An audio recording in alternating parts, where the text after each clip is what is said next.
All right. Peace and blessings. Peace and blessings. Assalamu alaikum. Shalom.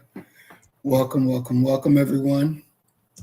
We are back. We are live with the book study, The Fall of America, by the Honorable Elijah Muhammad, chapter 60 to 62. And I'm here with my awesome co-host, Sister Maya. Peace and blessings, Queen. How are you? Hey, I'm doing good. You sound like you're a little bit under the weather. You have a cold? No, not under the weather. Not don't have a cold. Just dealing with the situation with my boy. So Oh, that's okay. front and center on my mind. Yeah, it sounds But like I'm you're good to just go. a little cold. I'm doing good. I'm doing good. I can't complain. Good, I'm excited.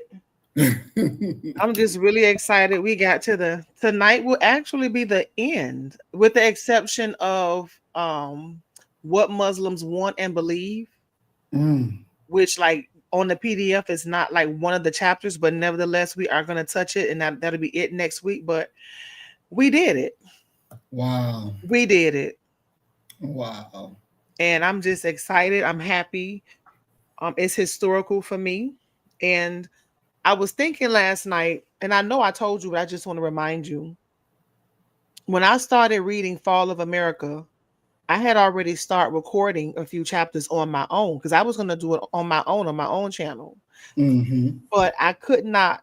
I didn't feel like I wanted to release those videos because something was missing. Mm, And then what was missing was your voice. And mm. so, yeah, I'm just thankful to have, you be a part of it because it's been a journey and it's been a learning experience. And I'm grateful and I'm thankful to, have experienced this. Mm-hmm. So thank you very much. I really appreciate that. Oh, thank you. This was your idea. And this is the first time I've ever done anything like this. So it was definitely eye-opening. Hmm. For me, a great experience as well. And seeing how our audience was flowing with the information and, keep coming back week after week to hear what we have to say about this awesome topic in this book. It lets me know that this was right on time and it was what our people wanted. Yeah. We can learn a lot from the past. Mm-hmm. One thing that Shaka Amos, that's my brother. I love him to pieces. And he always reminds me that we have to have knowledge of the past because I got to paraphrase Shaka because Shaka, he's so intelligent and I love him so much. But he always tells me, let me see, how does he say it? If you don't if you don't study the mistakes of the past, you're bound to repeat those mistakes. Mm-hmm. And he always reminds me of that, how important it is to go back in time and look at the mistakes of others, not just their successes, but what mistakes did they make? Because if we don't understand it, then we're going to make those same mistakes. And I don't want to do that. I really Exactly. don't. And I'm grateful that he embedded that in my mind because that's very important. So, Mm-hmm. there were a lot of mistakes being made in the Black community, as we have learned. Mm-hmm. We and through other book studies that I'm doing, even on my channel, like we look at those moments. We were not there, Exactly. and we can say, "Well, if I was there, I wouldn't do this, and I wouldn't do that." But 100 years from now, people will be saying that about us. Exactly. So, Mm-hmm. we look at those things that happen and just try to determine how we can get better because we still have a long way to go. So, with that being Mm-hmm. said, we're going to wrap up 60, 61, 62. And before we get started, I just want to say this. I don't know if you are aware what's going on in the news right now with Dr. Umar Johnson, but my spirit is telling me that because when we talk about history, especially with racism in white America, a lot of white Americans, they're silent. And Mm-hmm. silent is a form of consent. And I've been Mm-hmm. thinking about Umar Johnson this week with the situation that he's, in asking his faithful followers for money because he's saying that his account is frozen, whatever the case may be with him. Mm-hmm. The issue is there are some things that I've heard this man say Mm-hmm. that women especially need to be aware of, because Mm-hmm. to be silent is consent. And he's out of control. He is 100% out of control. And I, it's time to cancel him. And it's time Mm. for every black person who's been following this man to speak up and say something so that he does not continue taking donations from people. He has reached the end of his scamming, and he just really needs to stop. And those Mm. of us who are enlightened, those of us who are elders, who have wisdom, who knows, that he's a, in my opinion, he is a rat. That man is a rat. We all need to speak out collectively and just begin to cancel him, because he's he's just done for. So Mm. I'm Mm. gonna be doing a video on him soon. It's gonna be very quick, something I heard him say as it relates to women. And it's really sad that he stoops that low to do something like that to black women. And he professes to love us and care about us. Right. And it's going to be straight from the horse's mouth. So um Wow. it's just time to cancel him because he's out of control. Mm. Well, I can't wait to hear this because I don't know what he said, but this is going to be very interesting. Yeah. Wow. So chapter 60, Mm-hmm. when ye shall see all these things. Jesus prophesied that when we see the fulfillment of the prophecy of this time, then we should know by such acts of the people, strange actions that we have never witnessed before, carried on by the people, know that the end, is near, even at the doors. The Bible prophesies in Daniel and Matthew saying that this is a time that man has never seen before, and man will never see such time again after this time. Strange happenings. The prophecies of Jesus said that parents will be against children and children will be against parents. Do you not see these things being fulfilled today, right in your eyes? Not only are parents against children and children against parents, but parents are murdering their children and children are murdering their parents. In some families, the parents kill the children and then commit suicide themselves. This is going on today in the old USA, where the gospel of Jesus is preached every hour of the day somewhere in the land.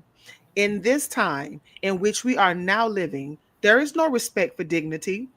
The president leaving the country to travel afar to meet with rulers of foreign countries to discuss the strange things that are happening and the strange things that will happen between the nations. The beautiful and rich country of America, to which many people of Europe and Asia migrated, seeking refuge in this country, as the prophecy is now coming into fulfillment. In that day and time, everyone will begin to go away from Africa instead of coming to America. He said, in that day and time, everyone will begin to go away. Hold on, I got to read this again. He said, the beautiful and rich country of America, to which many people of Europe and Asia migrated, they seeking refuge, right?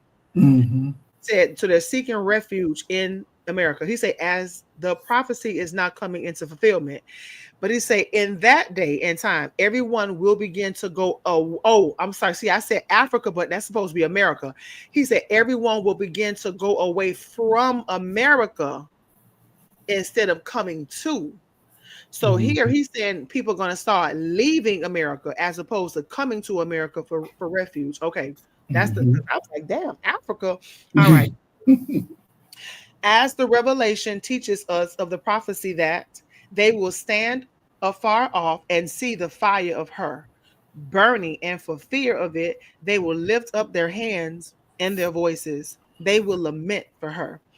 America's trade is cut off, and all of her delicious and delicate things that she used to have in trade, it is all gone. In 1 hour, one day, It came to pass here in the Western Hemisphere. The most wicked people who ever lived on the earth are in the Western Hemisphere, as the Bible teaches us that God said that to him, this is like Sodom and Gomorrah. He, Allah, God did say that the wickedness of the day of Noah and his people, and Lot and his people, the Sodomites, was no more than child's play compared to the wickedness of today. For they are highly educated.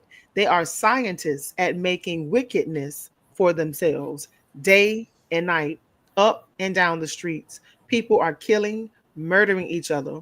We do not know very much about what is going on in Europe, but we do see it right here in this city of Chicago, Illinois. The radio and the television announced to the public that murdering and killings are taking place continually. Now, before we go on, he says that in paragraph 9, he said America's trade is cut off and all of her delicious and delicate things that she used to have in trade is gone. And he said in 1 hour it came to pass in the Western Hemisphere. Would you happen to have any historical knowledge about America's trade being cut off? Or is he talking about something that is to come? Because in paragraph 9, it sounds like something happened where America was cut off from trading with other countries. Some Now, point in d- history. during that time, the only thing that comes to my mind is when they had the gas situation, when Saudi Arabia cut off sending the gas out, sending the oil out, and America was backed up because America was running out of oil. And so they threatened to bomb Saudi Arabia. Oh, And the king of Saudi Arabia at that time said, well, go ahead and do it. We came from nothing, so we can go back to having nothing. It doesn't matter to me. And of course, America didn't bomb them, but it not only brought America to its knees, it brought the rest of the other white countries, of course, besides Russia, to its knees because they were so depending upon the oil from the Middle East. I know of that part, and then I know that partially of it is, and probably the majority of it was prophetic, speaking in the time that is to come.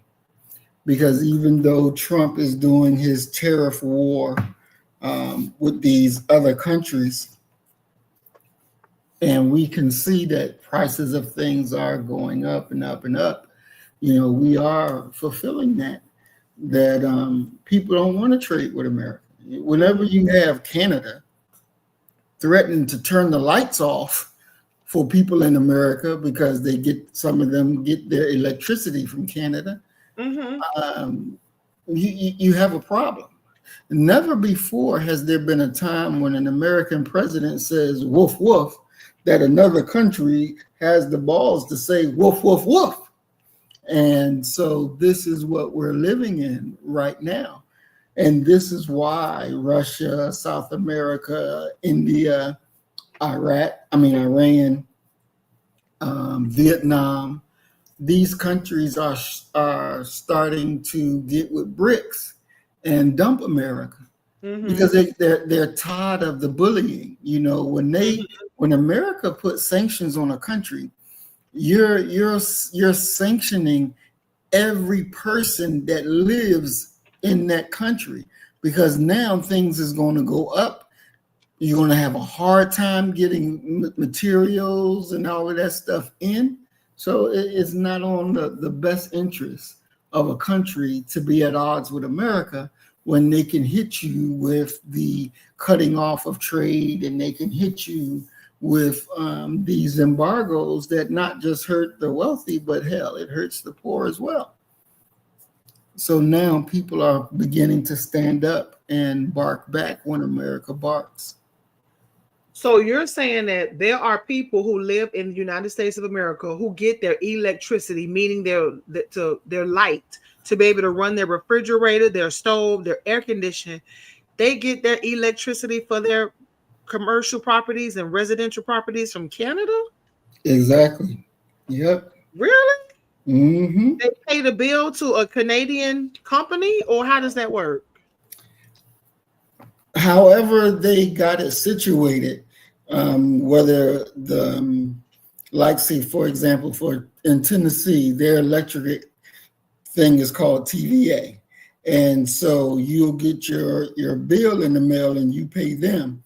Now, probably what happens, because a lot of the people didn't know that Canada was supplying their electricity, their electricity company contracts with Canada.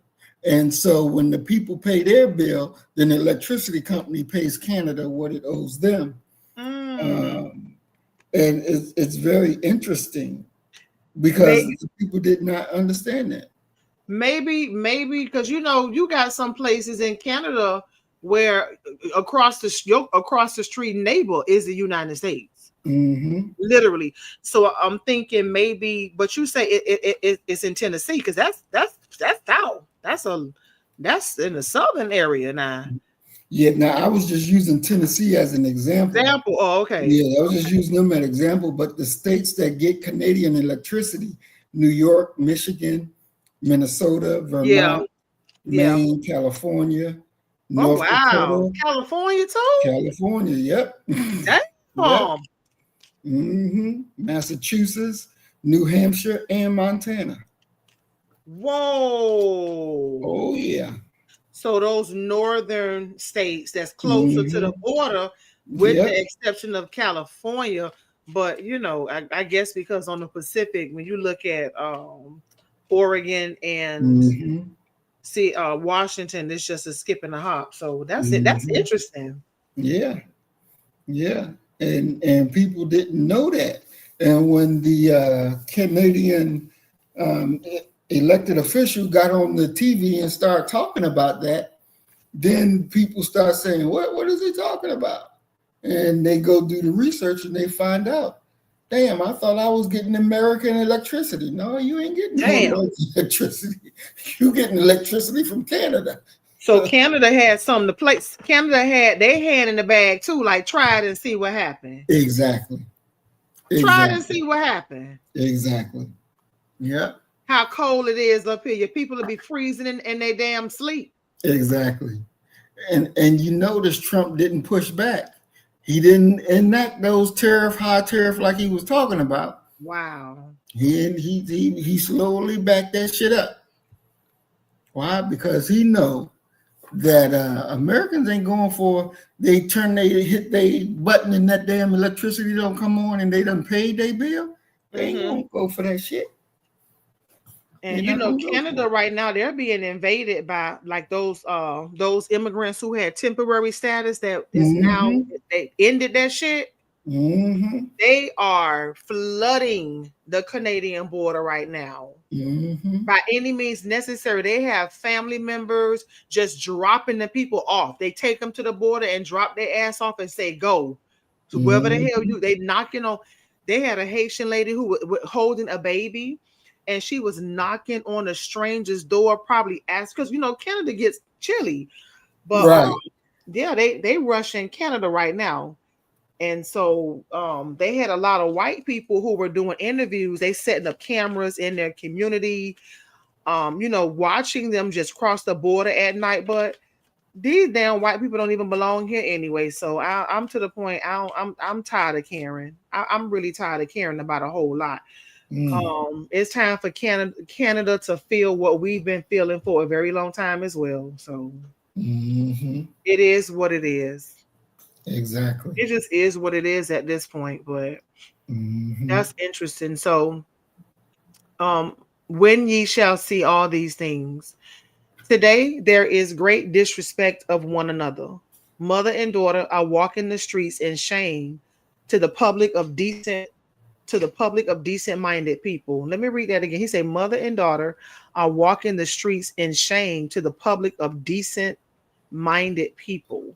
Something is not clicking there to the public. Meaning that the way the mothers and daughters are dressed, Mm-hmm. and they're doing it in the public in front of civilized people who would not come out there in the public, where you can see the, like I saw the other day, black women walking down the street and their ass cheeks were out. Mm-hmm. Literally, I mean, they were actually out, and I couldn't believe it. And I'm like, she's actually walking down the street like this, and she wasn't no prostitute. She wasn't, you know.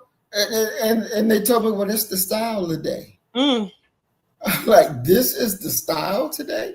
So you have these people that's out there they don't have shame. But decent people would be ashamed to walk out there with their bodies just open like that. They would not do that. Mm-hmm. So the people that do that type of thing, they don't have a decent mind, and they come out in the public and they think it's fine. They think it's okay. It ain't no big thing. But in reality, it really is a big thing.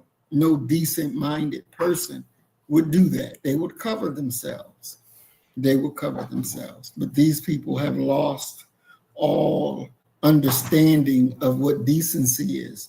Or just like the homosexuals. Back in the day, the homosexuals was trying to hide being a homosexual. Today, they ain't hiding shit. They'll be out there kissing their lover in the middle of the street, doing whatever, this, that, or the other thing. There's no more shame. There's no more, let's keep this behind closed doors. Fuck it, let's just do it out in the street. It's the American way. Mm-hmm.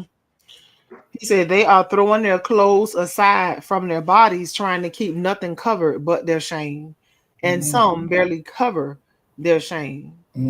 As it was in the day of Noah and Lot, so shall it be in the day of the coming of the Son of Man. The Son of Man comes to judge man and mankind. The day had come. As Daniel prophesied in chapter 9, verses 26 and 27, and unto the end, the war desolations are determined. And for the overspreading of abominations, he shall make it desolate, even until the consummation. And that determined shall be poured upon the desolate. Just think about it. At the end of the war, desolation. So that puts an end to the hope of those who expect to see a great boost of prosperity after the war. In the day of Noah, the children of the Sodomites came out happy that morning, and that was the end. They saw a cloud making up. They just considered that it was a regular rain cloud, but that was the end. In the Bible prophecy of Jesus in the book of Matthew, chapter 24, verse 38 and 39.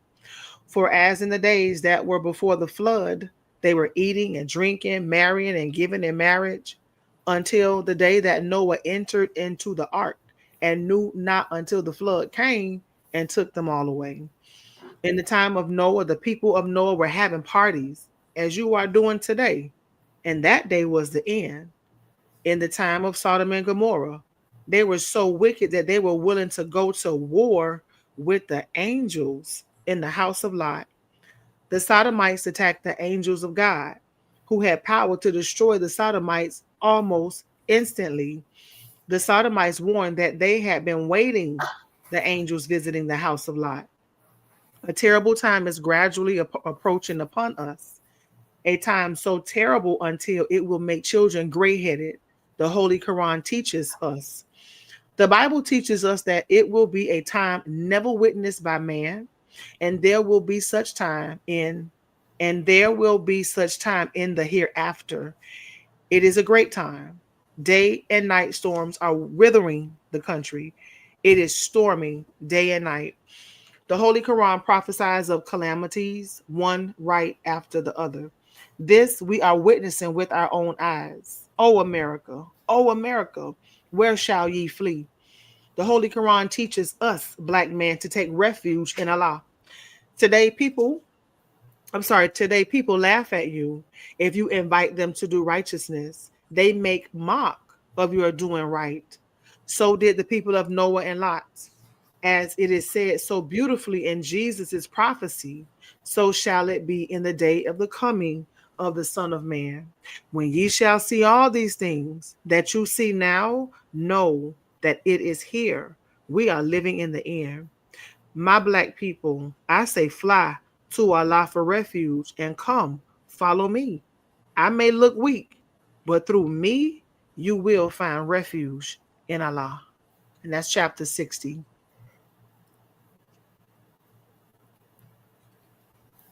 Mm-mm-mm. Chapter verse paragraph 20. He said, I may look weak, because how tall was he? The messenger was short. He was too, and he was like frail. He was Mm-hmm. short and thin. Mm-hmm. Yeah, he He said, sure was. I might look weak. He said, but you gonna find some refuge in me. Exactly. Exactly. You know, he there was a story told once that he went into a store to get him a ginger ale, and some young brothers was in the store, and they was like, "Hey, what's up, Mr. Muhammad? What's up, Mr. Muhammad?" And they were like, "Yeah, Mr. Muhammad, we'll fight because you too old. You can't fight now." And the messenger said, "Yeah, I may not can't fight like you, but I tell you what, you come and sit under me, and I'll teach you how to fight and win each and every battle you get in. Each and every battle you get in, I will teach you how to win." And you know, it's just really amazing that our youth from back then, you know, understood who the messenger was, respected him, but you know, they were living their life. But when they seen him, they showed honor and respect, Hmm. honor and respect. What do you And know about the lady who, she's, if I'm not mistaken, I don't know her name, but she's in the Nation of Islam, and she's turning, I think she purchased his home with the intentions of turning it into a museum. Do you know anything about that? yes, I follow them and keep updates with that. Yes, she is. She's turning one of the mansions that the messenger owned and turning it into a museum and raising money from anybody that wants to invest to help get that project completed because it's already started. Mm. Yeah, it's already started. I'm looking forward to it to be completed because I want to go to Chicago and walk through and see. Hmm. Yeah. Definitely. You know her. I'll go to a Hmm. museum in a heartbeat. Hmm. Yeah, It's probably going to be crowded for at least the first year or two. exactly. Exactly. Yeah, it's going to be hard to get in the first year. Hmm. I need to check. I looked into that, and I kind of like got out of my the forefront of my thoughts. But I need to look back into that and make a donation. Mm. I wouldn't mind making a donation to her. Hmm. Yeah. So Yeah. chapters. Anything else in chapter 60 that got your attention? You know, basically the messenger is keeping it very simple, very clear. And anybody that's paying attention definitely should be able to follow everything that he's laying down because it's just simple. And you know, I can understand them not being able to see it when Barack Obama was president or even when Joe Biden was president. But you can see it now. It's in full display. It's in full display. And, you know, hopefully people will understand and make the right moves before it's too late. Yeah. And I always say, looking at the news reports, it's a terrible time to be a child. Mm, It's a toss up. mm-hmm, If you have a children, their chances of being abused and neglected by their biological parents right now, it is very likely to happen. mm-hmm, Very likely to happen. The news reports that's coming out with the things that these adults are doing to their own biological children. And not only that, but there's a craze right now with people adopting children. And like I saw this particular young lady, I don't know her name, I don't know her social media handle, but she can't. She was scrolling across my YouTube feed, and I was very concerned about. And I think I sent it to you. I did send it to you. And she adopted two white children. It was a black African American female. She Mhm. looked like a lesbian, and Mhm. I think she may have adopted three children. I'm not sure, but she has a black boy, a little boy, and then she has two white children. They're probably toddlers right now. Maybe they look like 2 and 1 years old. And she took them straight to social media making videos. Like I Mhm. would be too busy being a mother. And Mhm. why would you want your children on social media with thousands and thousands of people liking and commenting on children, and you don't even know these damn people? Exactly. And there was another lady, I don't know who it was, but I know I saw this report come out from a female, and it was very alarming. And she said a large majority of the people who comment, like when parents put their children on social media and they're trying to make money and do all this goddamn, they call them digital creators. So when they want to be digital creators and they have their children, she say she did some research, and a lot of those people were sexual predators. And Mm. there's another little girl. She was doing the dance with the where them fans at. The little where them fans. She about 3 years old. She doing the where the goddamn fans at dance. And with that dance, there's a part that you got to you spread your legs and shake your hips, right? You're I never saw it. yeah, you're gyrating. So with that particular dance, you like gyrating and throwing your body and stuff like that in a very sexual way. And they have this little girl. She had to be about 3, 4, maybe not even 5 years old, and she's doing a dance. I could not stand to watch it, but nevertheless, I don't know how true it is, but there were some reports coming out that the mother was allowing the little girl, this toddler, to take pictures with grown men in exchange for money. Oh So my I God. pray to God that it's not true, but that is Mm. what parents are doing. They're putting their children on social media for clicks, likes, views, Mm. subscribers. They want advertisement, they want income from social media, and that is not what we should be doing with these children. Children are sacred, they are beautiful, they need to be protected, and I would not put my child would not put my child on social media. I wouldn't do it. I wouldn't do it. But that's what we see. And Mm. to me it's very dangerous, and people are just not thinking. They want the money. You have parents who are selling their children. One lady sold her daughter to a man for What? $2,500. He took her to a hotel, assaulted her, and killed her. Oh my God. Yeah, they selling these children too for drugs, to get drugs. So it's just really not a good time to be a child right now. You see leaving them in the car, in the hot ass cars, throwing them in dumpsters and shit. Like it's just it's rough being a child right now. I think about that every day, and I pray for these babies. I'm like, I'm praying for these babies. I like it's the stuff that I see is rough, Mm. and I don't understand how anybody can treat a child so horrific. Exactly. A baby, like a baby who cannot even defend themselves, Mm. Mm. Mm. can't even talk to tell somebody what's going on. Mm. Wow. So, What did it mention where was the father? in the wind, in the damn wind, Mm. Mm. Mm. in the wind. Mm. Mm. Mm. Mm. That's crazy. Yeah. So, Mm. um, Mm. this kind of reminds me in chapter 60 when he's the end, the end, the end. That reminds me of Christianity. Because in Christianity, you have people saying, oh, Jesus is coming soon, get ready, the end is coming. And so that kind of like raises my antenna.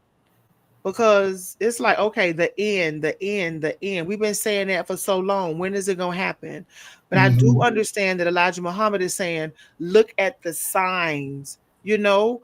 But Right, a lot of this stuff was going on even before us. So I'm like, well, when is it going to hurry up and come? right. And if it Mhm. is going to come, what happens to the righteous? What's going to happen to those righteous people who have a heart for God? What happens to us? Well, we'll be the ones that are saved. We'll be the ones that are saved. It wouldn't be something for us to have to sit back and worry about because we did our job. We did what we were supposed to do. So it's not for us to worry or be fearful. Hmm. It's for us to just chill and let the God do his work because we were the obedient ones. We were the ones who did what we were supposed to do. Hmm.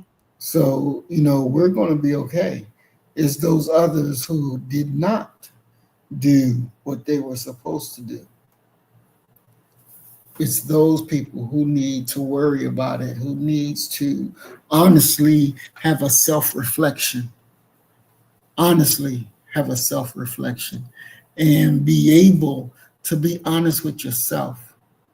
It's like I said before, um, I had to look at myself in the mirror and I had to say, Reese, you's a no good nigga. You You's a said no that good about nigga. yourself? I sure did. What? Do Yeah, tell. yeah. This was before I was quote unquote enlightened. Uh-huh. And I was just out there, crazy, wild. And I had to look at myself, take a real good hard look at myself in the mirror, and to be honest with what I see. And I saw that I was a no good nigga. So I said it. And then once I was able to face that truth, then I began to change. Then I Wow. began to put down the nigger ways and begin the thinking process of to being a God. But I This was had to be real with myself. this was before or after the military? This was in the military. Oh wow. Oh yeah, that was my real awakening in the military. Wow. And you Mhm. said to yourself, I'm a no good nigga. I'm a no good nigga. Why That's did right. you say no good? Because I wasn't good for a damn thing. I wasn't good for a damn thing. At that time, I was what, 19 years old. I was 19. I was married. Um, I only got married because everybody in the barracks was getting married. So the girl I was dating, I was like, "Hey, let's get married." And she was like, "Well, I'll think about it." And I was like, "Okay." And about next week, we were coming from a friend of ours' house, and I had forgot that I even asked her to get married. Lord have mercy. And she was like, "Okay, let's do it." And I'm like, "Do what?" And she was like, "Get married." And I was like, "Oh, okay, yeah, well, let's do it." And y'all Dumb thing. actually did it? And we actually did it. We actually did it. I was 19, she was 18, and just not no real thought. And we got to the point in the marriage where it was like, I was like, "Look, let's have an open marriage." Oh. And I talked to her about it, and she was like, "Can I do it too?" I was like, "Hell yeah, you can do it too. Feel free." Oh You know. Lord. And now the thing is, she never took advantage of it. She didn't take advantage of it. But me, shit, I took full advantage of it. I took full advantage of it. We could be during the weekend.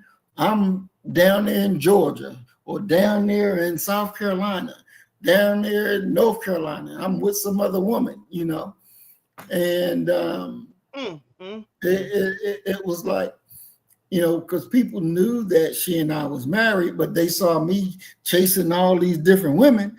And so, it was like, well, damn, dude, you ain't got no, you don't even try to hide it.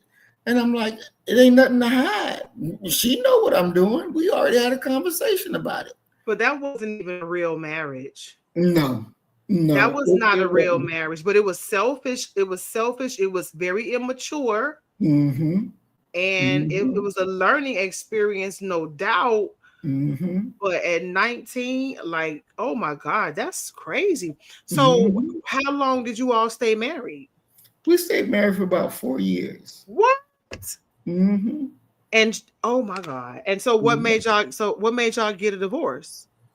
She got tired of it. You know, we had our first child. She was pregnant. She got pregnant, and the baby was stillborn.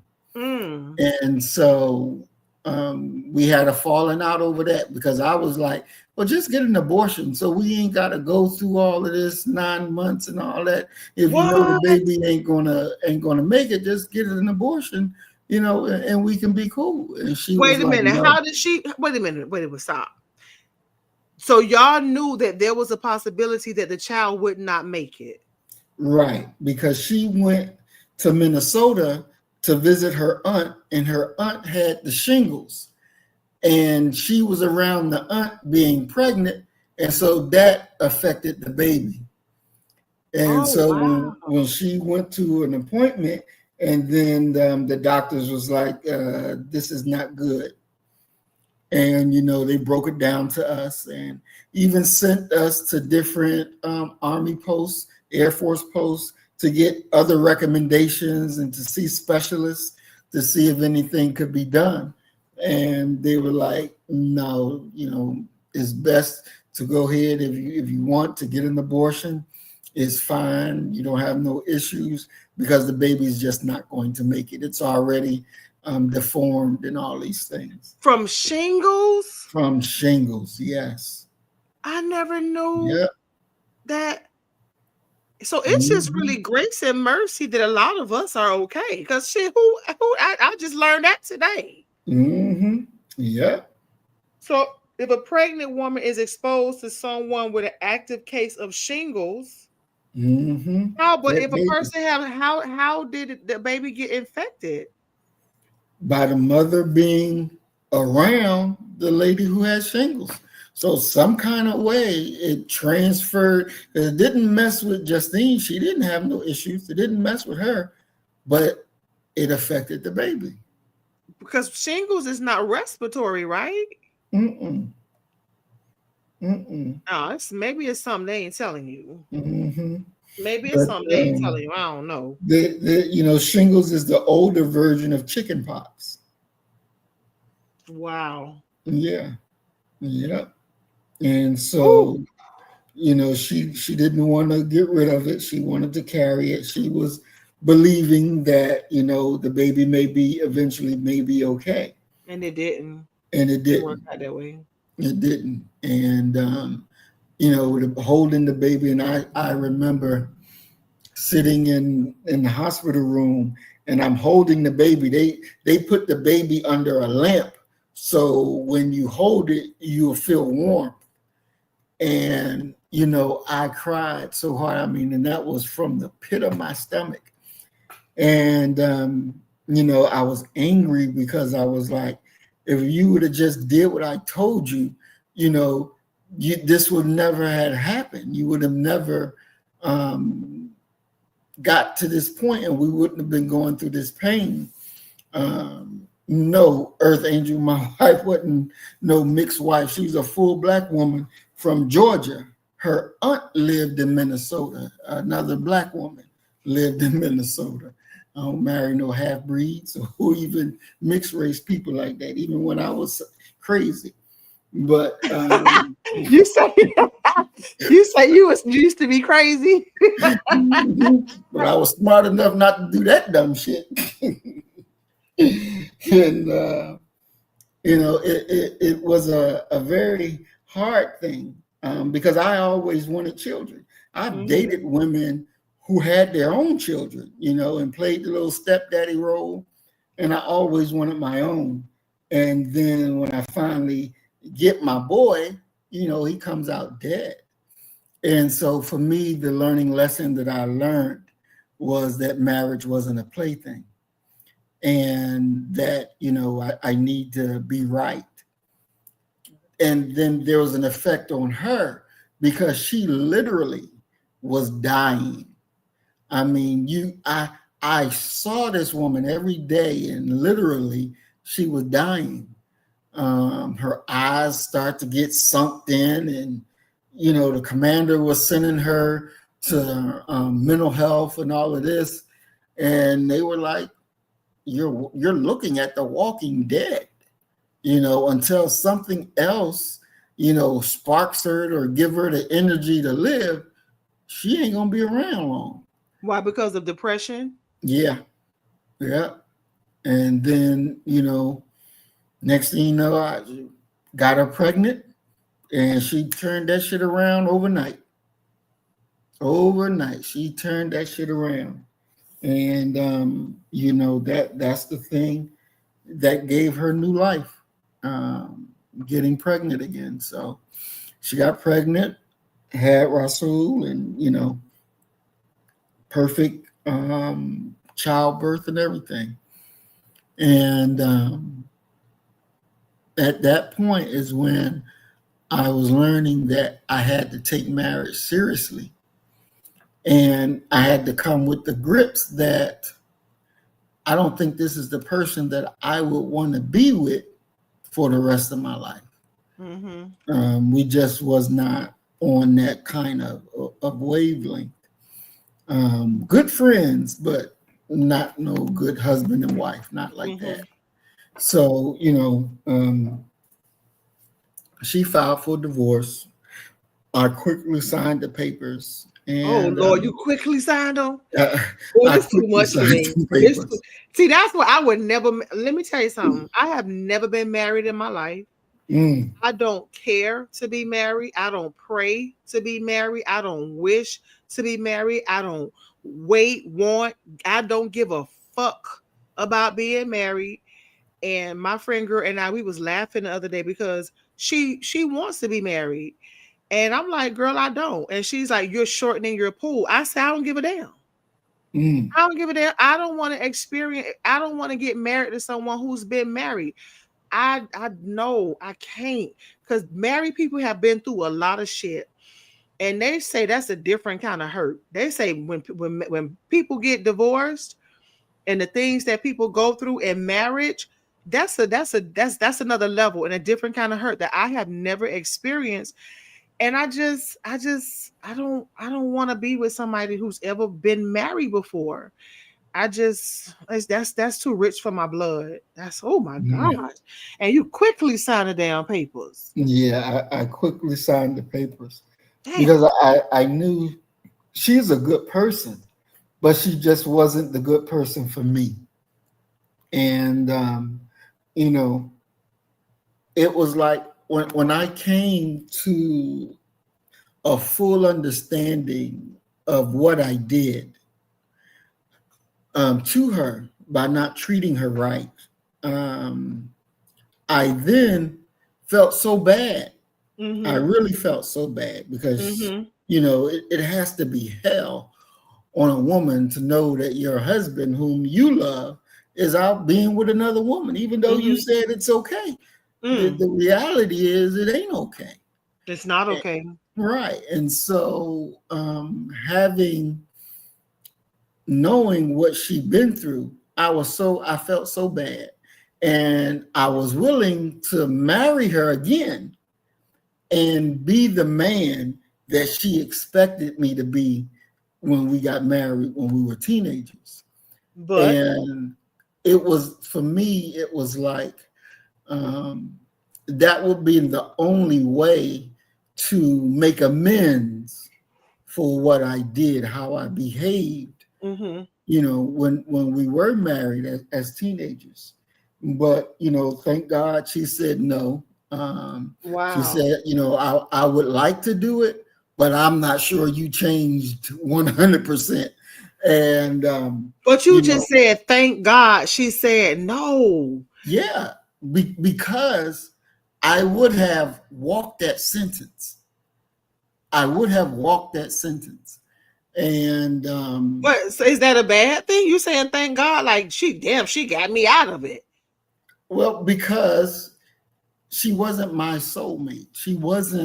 Um, she wasn't the woman that I could see myself being with and being happy, for the rest of my life and content Mm-hmm. for the rest of my life. Is that wasn't just there. So yeah, I was thankful that she did say no, but it also relieved me of a burden that I was carrying once Mm-hmm. I realized how wrong I treated her. Did you ever So, apologize? So you did apologize to her. oh, most definitely. Mm-hmm. Mhm. Are Most y'all definitely. still friends now? Yes. Yep. Whew. Yep. Yeah, married men are nope, that's not for me. Nah, I can't. I don't even want to be bothered with that.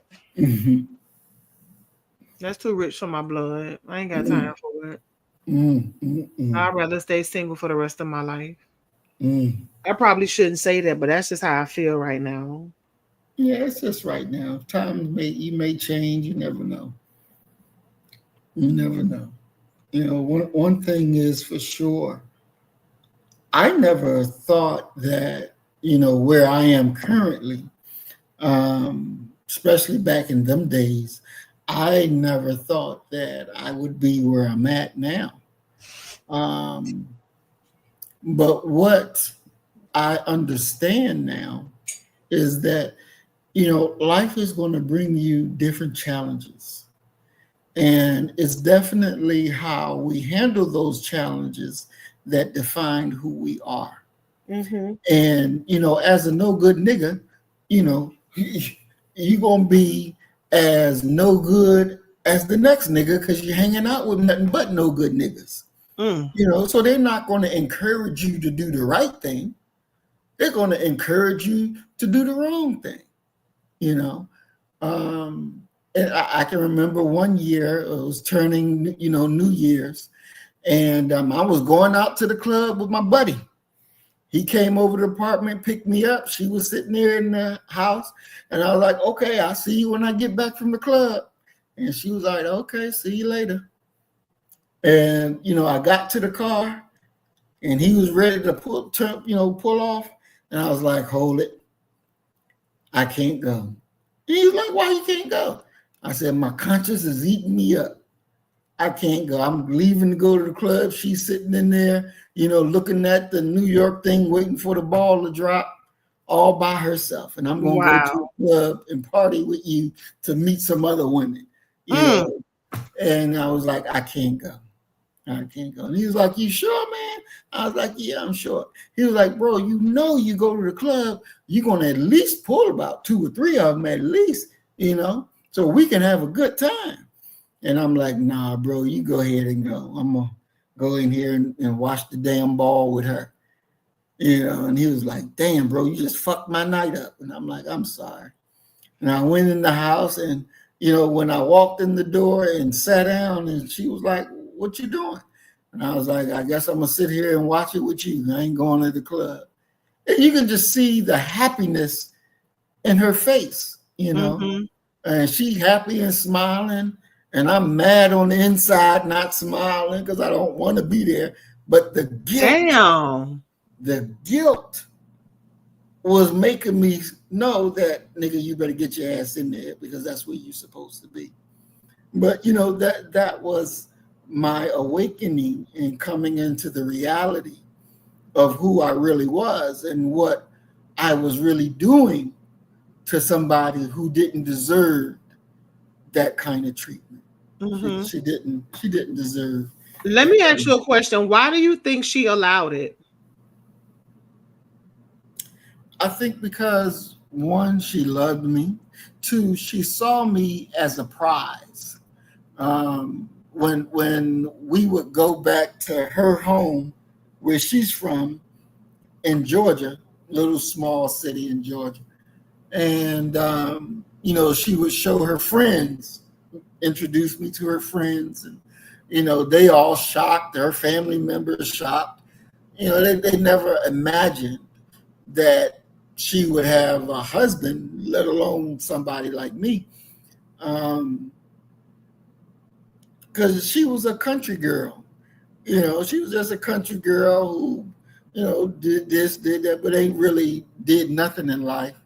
Um, and when she got with me, they were impressed with me and never thought that, she would be with somebody like me. And, I guess that kind of thing kind of stick with you. And then, for most part, a woman's love is akin to God's love. When a woman loves you, they love you for real.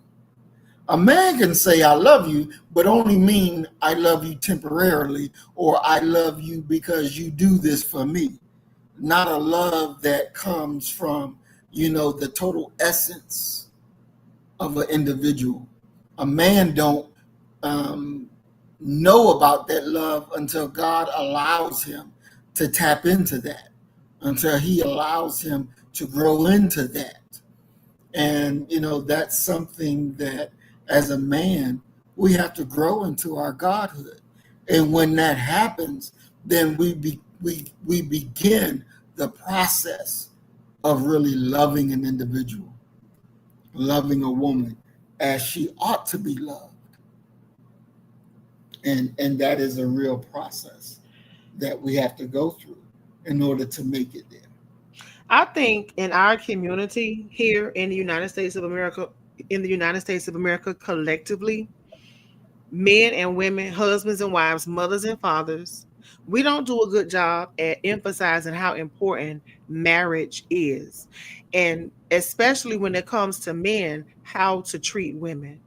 Mm-hmm. Because all I know is men who are womanizers and cheaters. I've never had a man to be faithful ever. Mm. And that's why I don't care to be in a relationship. I'll go out on a date. I'll go on. I don't have no problem going out on a date. But don't try to get too close to me. It's not gonna happen. Because I Mm-hmm. don't have time for the bullshit. I hate liars. I can't stand like it was somebody who recent, I think it was David Banner. Somebody was doing an interview with David Banner. He was like, he does not even want to be friends with a man that's cheating on his wife. Like if you cheating on your wife and you being disloyal to your wife, what the fuck you gonna do to me? And so all I know is disloyalty, womanizing, cheating, lies, usury. And that's from every black man that I've ever been with. And now that I'm an adult, like I expect niggas to lie. Mm. I expect niggas to cheat. I expect it. So I don't look for loyalty. I treat people accordingly and my patience is very fucking short because I said all that to say again that we really need to emphasize what marriage looks like, how you behave in a marriage, what is the purpose of it, what is your responsibility. But in that, especially with our little boys, teach them that our black women are sacred, they are to be loved, they are to be cherished. You know, you open doors for her, you help her, you do for her, you protect her, you defend her. You don't, like, if I had a son who was cheating on his girlfriend, he can't even come to my house. If Mm-hmm. I had a fucking son who I knew was being a womanizer, that Mm-hmm. nigga would not be able to call my fucking phone because I would raise my son to do better than that. Mm-hmm. How Mm-hmm. dare you treat that girl like that? Like, I wouldn't even, man, look, I'm cut from a different cloth. I don't play that shit. I have Mm-hmm. always been truthful. I have always been loyal. I have always been giving and loving. And every fucking time I turn around, I don't give a damn who it is, what he looked like, if he got money or not. The niggas always end up cheating and doing some dumb shit. And I don't even get mad anymore because I expect niggas to do that shit. I Mm-hmm. expect it. I don't expect motherfuckers to tell the truth. I expect these niggas to tell a lie. And I don't even get mad when they do because you just been typical nigga. So I look, I am so over black men. I love black men to the core. I love black men. I swear I do. But I am not here for the shits and giggles. I'm just not. Because I'm not Mhm. taking no shit. The first lie is your last motherfucking lie. And you ain't going to put your goddamn hands on me. And I don't want shit from you because I got enough money to do for myself, me and you. Mhm. I just hate dumb shit. And Mhm. I see my friend girls going through the same. They in these marriages and they not happy. And I'm like, why in the fuck is you in it then? Mhm. 'Cause I'm when I'm not happy, the first thing I do, I leave. I don't give a damn Mhm. who he is or what he got. If I'm not happy, I pack my shit and I leave. I'll find my way. I don't stay where I'm not happy or wanted. I don't do it. Mhm. So black men and women too. I know women are whores and they do shit too, but I just know so many black men that really need to get their shit together and stop all this cheating and shit. That shit is so undesirable to me. Mhm. You cheat on your wife, you just you that's so disrespectful. Well, you have to realize as well that when in America, when they talk about marriage, America sees marriage as a business. It's a Mm-hmm. contract. Ain't Mm-hmm. got nothing to do, a business, a contract ain't got nothing to do with love. America does not honor its women. That's just the way it is. Christianity does not honor women. No, That's Christianity don't. America don't. It when you look at and right now we're not even talking about black women. We're talking about white women because they are the same color as they men. But you can see the mistreatment even in that. And so because things fall down, the black men saw that and began to replicate what they saw the white man doing. And so you have this disrespect for women in America, period. It started like that. A woman wasn't seen as an equal person in America to a man. And no. it's still that way today. You got so much gender gap, the wealth gap, yeah, all of this stuff that keeps women down, that keeps women in a subservient way that it shouldn't be. And until that is changed, until the understanding that marriage is not a business contract, Mm-hmm. marriage is actually based on love and duty, service, right? And both the man has to know that and the woman has to know that so that they can operate perfectly as a union, perfectly as a team, and you don't have this subjugation and this, you're going to do this or I'm going to bust you in your mouth type of situation. But this is what America produces. This is the sickness that's inside of America. And this is why separation is the only answer for us Mm-hmm. because we think like them, we act like them, we sit back and we try to beat them in all of their nasty and dirty ways. We try to be it.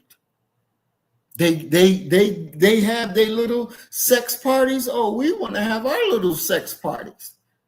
The black women having, I mean, the white women having sex with animals. Next thing you know, you see the black women having sex with animals. Why you want to have sex with them? Because she having sex with animals and getting paid. I want to get paid too. What black women having sex with a damn animal? Isaiah showed me the video. There's black women out there that having sex with animals, This just like was the cracker. black Americans? Yes, yes, yes. Must be a goddamn mental health patient. Because she sees herself as America sees her. What She the has no hell? value for herself.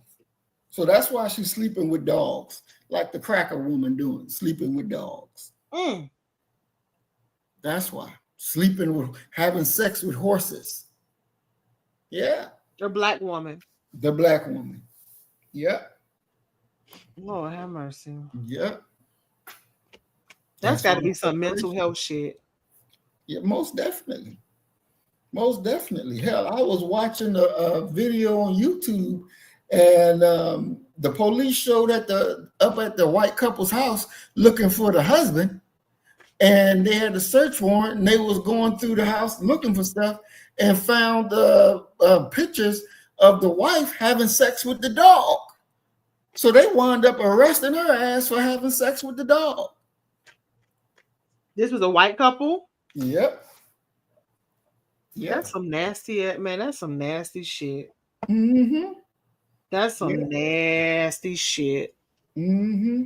That's what my daughter was talking about, having the grandchildren go to some goddamn camp up in the mountains. I say, girl, ain't nothing but white people up there. You finna make me catch a goddamn charge. I was like, that don't do that, because I'm finna just you setting me up to go to jail. Find somewhere else for them to go. So that's not gonna go. That's not gonna go very well. Exactly. Exactly. Mm-mm. Woo. Okay, so we ready for chapter 61, because we don't went way left. We have gone way left. Mm-hmm. Yeah, it's a lot going on. Even a lot of another phenomenon that's very interesting is a lot of these social media marriages. You have people on social media creating content because they, like I said, they want the likes, clicks, views, subscribers. They trying to get advertisements, sell merchandise. But you see one of the spouses kill the other one right on down while they doing a Mm-hmm. live. Exactly. They pretend to be a very happy couple, and the next thing you know, murder suicide. Exactly. Yep. That's why I don't pay attention to these people. When I see people on social media now who are married, I just keep on scrolling, and I say, don't recommend this person to me. You know, I'll say not interested. I'm not interested in. I don't give a damn if you married. If you married, marriage is sacred. Mm-hmm. And the last thing I would do if I was married would be on social media. I would be focusing my attention on my husband, making sure he had the house clean, food Mm-hmm. ready. You know, I'm Mm-hmm. like that. I give my all to my family. I give them everything, all of me. Mm-hmm. So Mm-hmm. to share my husband with the world on social media, that's not something that I would do. And we're seeing a lot of that, but those marriages are all fluff because they killing Exactly. each other, literally. And a lot of times now it's starting to be on a goddamn lie. Mm-mm. Happy today, but y'all stabbing each other tomorrow. Mm-hmm. So yeah. Chapter 61, the judgment nears. Everywhere that we look and everything that we can think about marks the end of this world. There never was a time, let me say that again. There never was a time in the history of the United States of America that the president goes out to try to visit the heads of all of the nations that seem to be somewhat his equal. He is like a criminal who has committed a crime, and he hopes for mercy from those whom he has committed the crime against. We cannot escape our doom when it comes, teaches the Holy Quran and the Bible. They showed no mercy at all to the black slave. They treated the black slave worse than any human being has ever been treated, and they continue to do so in the face of divine judgment. They remind you of the parable of the rich man and the poor man. As long as the rich man enjoyed luxury, he cared nothing about luxury for his slave, Lazarus. Then, at last, the rich man fell into poverty and he was unable to get help, even for himself. The Bible says of the poor black slave that none helped them. Now, the rich man gets in the place of his once slave. The rich man can witness how it feels to be a poor man. The parable says, at last the rich man died, and in hell he lifted up his eyes. Excuse me. He saw his slave in the bosom of Abraham, in the heaven that the slave had been promised that he would get into. It was such a beautiful heaven that the poor slave was lolling around in. The rich man cried out to the slave to share hell with him. He asked the slave to bring him a drop of water in hell. He knew that if the slave tried to get to hell with the drop of water, the slave would never get to heaven. The rich man would be happy if he received a drop of water to ease his pain and torment. But if the slave could not come to him with a drop of water, then go to some of the rich man's brothers, who the rich man knew were bound to get a taste of the same hell that the rich man was in. The rich man said, Father Abraham, if you will not let Lazarus come to me, then send him to my brothers. In words to say, they are bound to get hell too. So I say to you, the time is not far off. This parable is now in the working. I say to you, black brother Lazarus, try to stay in the bosom of Abraham, because no man came to us, as the Bible teaches us. No man came to the poor Lazarus, lost, found. No one aided him. And I've been begging for help to borrow money, saying that we would give the extreme interest. No one has come to our aid yet. The white man has tried to prevent everyone who would give us a little help. So Allah came to help us from ourselves. May Allah bless us to do His will and bless us to please Him, for Allah is the only help that we have. I do not care what interest we offer. No one wanted to loan to us. They know that we are well worth the loan, but they do not want us to be helped. They figure we going too fast as it we they figure we going too fast as it is. But oh rich man, your day has come. Your fall has come, and no one will help you. They do not want to come near. They see divine destruction licking its tongue about you on all sides. They do not want to get near to you. Europe is standing afar and will not come near. She does not want anything of you. Europe sees your doom, and she does not want any herself. Woe to the white slave master. In hell, he lifted up his eyes. Mm, mm, mm, And that is chapter 61. mm, So he's saying that, and after slavery, the United States government, even though they set aside a measly, I've read historical accounts that said they set aside $1 million. That was not enough. mm-mm. It's simply just not enough. Nope. And even without the help of the United States government, working in unity, we were able to build communities, Mm-hmm. thriving communities. And Elijah Muhammad said, and I don't know what book or writing it was, but he said we got all these millions of Negroes. We got that, but we don't have unity. Mm, And so it's in the United States government, they know what we are capable of. And Elijah Muhammad has said, we went for a loan and we'll give you extreme interest. exactly. Extreme. When I signed for my mortgage, the house that I live in, when I signed for my mortgage, and for those of us that, purchase property, when you look at that goddamn amortization schedule, that's predatory lending. That is fucking predatory lending. It sure is. I pay my mortgage before it's due, and plus I give like an extra $370-$400 a month because I'm gonna hurry up. I'm just gonna hurry up and pay this house off. Fuck it. I'm just fuck it. I can't give you all that money. Mm-hmm. But I say, God, look how much y'all making the interest off me every fucking month. Mm-hmm. I should have been paid this damn house off. Mm-hmm. That shit is predatory lending. Exactly. And he's saying, even with extreme interest, they did not want to fund that loan Mm-hmm. because they want to keep their foot on our neck. Mm-hmm. And Yep. Elijah Muhammad say, fuck it, you ain't have to. God came and helped us out. Exactly.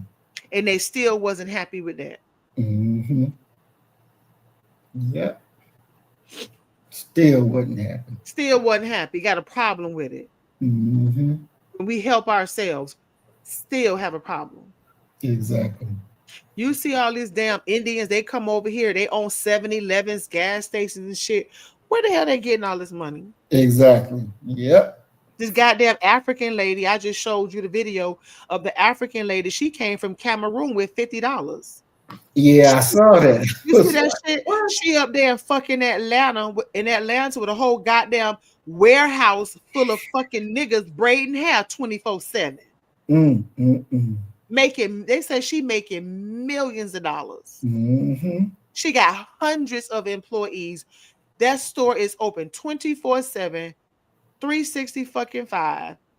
Maybe Mm. with the exception of holidays, but then she up there in Atlanta doing well. And they say that Yeah. she said some negative shit about black people that she's now trying to retract.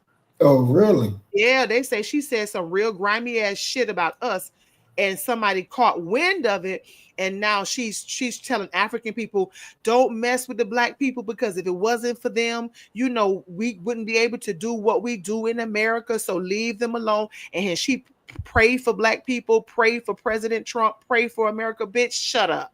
Exactly. If it's true, shut the fuck up. And it's sad that people come to this country and they are able to progress, and a lot of us are still here, and we in the fucking ashes. Mm, I'm mm, sick of seeing that shit. Just like my mom, she went to the goddamn Chinese people, and my mom know I'm a fucking nail tech. I've been a nail tech for years. I had 3 nail salons, and I sold all them shits. I was just tired of it because the Asians came in and they cut the prices, and I'm like, I ain't finna be in no goddamn salon working this shit day and night for no chump change, because I right. I was getting money. And Mm, black people, they don't stick together. They took their ass over there to the goddamn Asians and paid a lower price. I was like, man, I'm out. Fuck it. If I did this, I could do something else. So she took her ass over there to the goddamn Chinese and got her nails done, and don't know how to get the shit off. And she want to come to me. I say, figure it out. I was mm, trying to say, figure it out. So I did kind of feel bad for her because she is senior citizen. I went and got the stuff for her to take it. And I say, this is how you do it. But you gonna have to do it yourself, because you should have right. never took your ass over there. And I say, you came up in the struggle. You are a Jim Crow baby. You are a segregation baby. Baby, you understand. You came out of the lynch era, and you took your ass. And I say, you even saw my business go down because of them, and you took your ass over there for a fucking service. Mm, You figure it out. mm, mm, And I mm, meant that, mm. because she should know better. Exactly. I can't.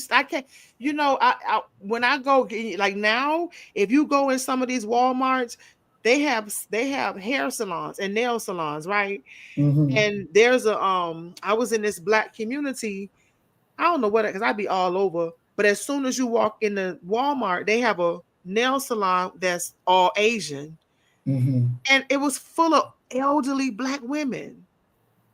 Mm, Oh, it had to be at least 10, 15 elderly black women sitting in that salon waiting for services. I can't respect people like that, because I know for a fact there's got to be some young black girl who's providing services that they can go to. Why would these 60 and 70-year-old black women who've been through the struggle, Maurice, mm-hmm. take their ass over there to a fucking Chinese? Mm, mm, mm. I don't get it. I don't understand it. I don't like it. It's not well received with me.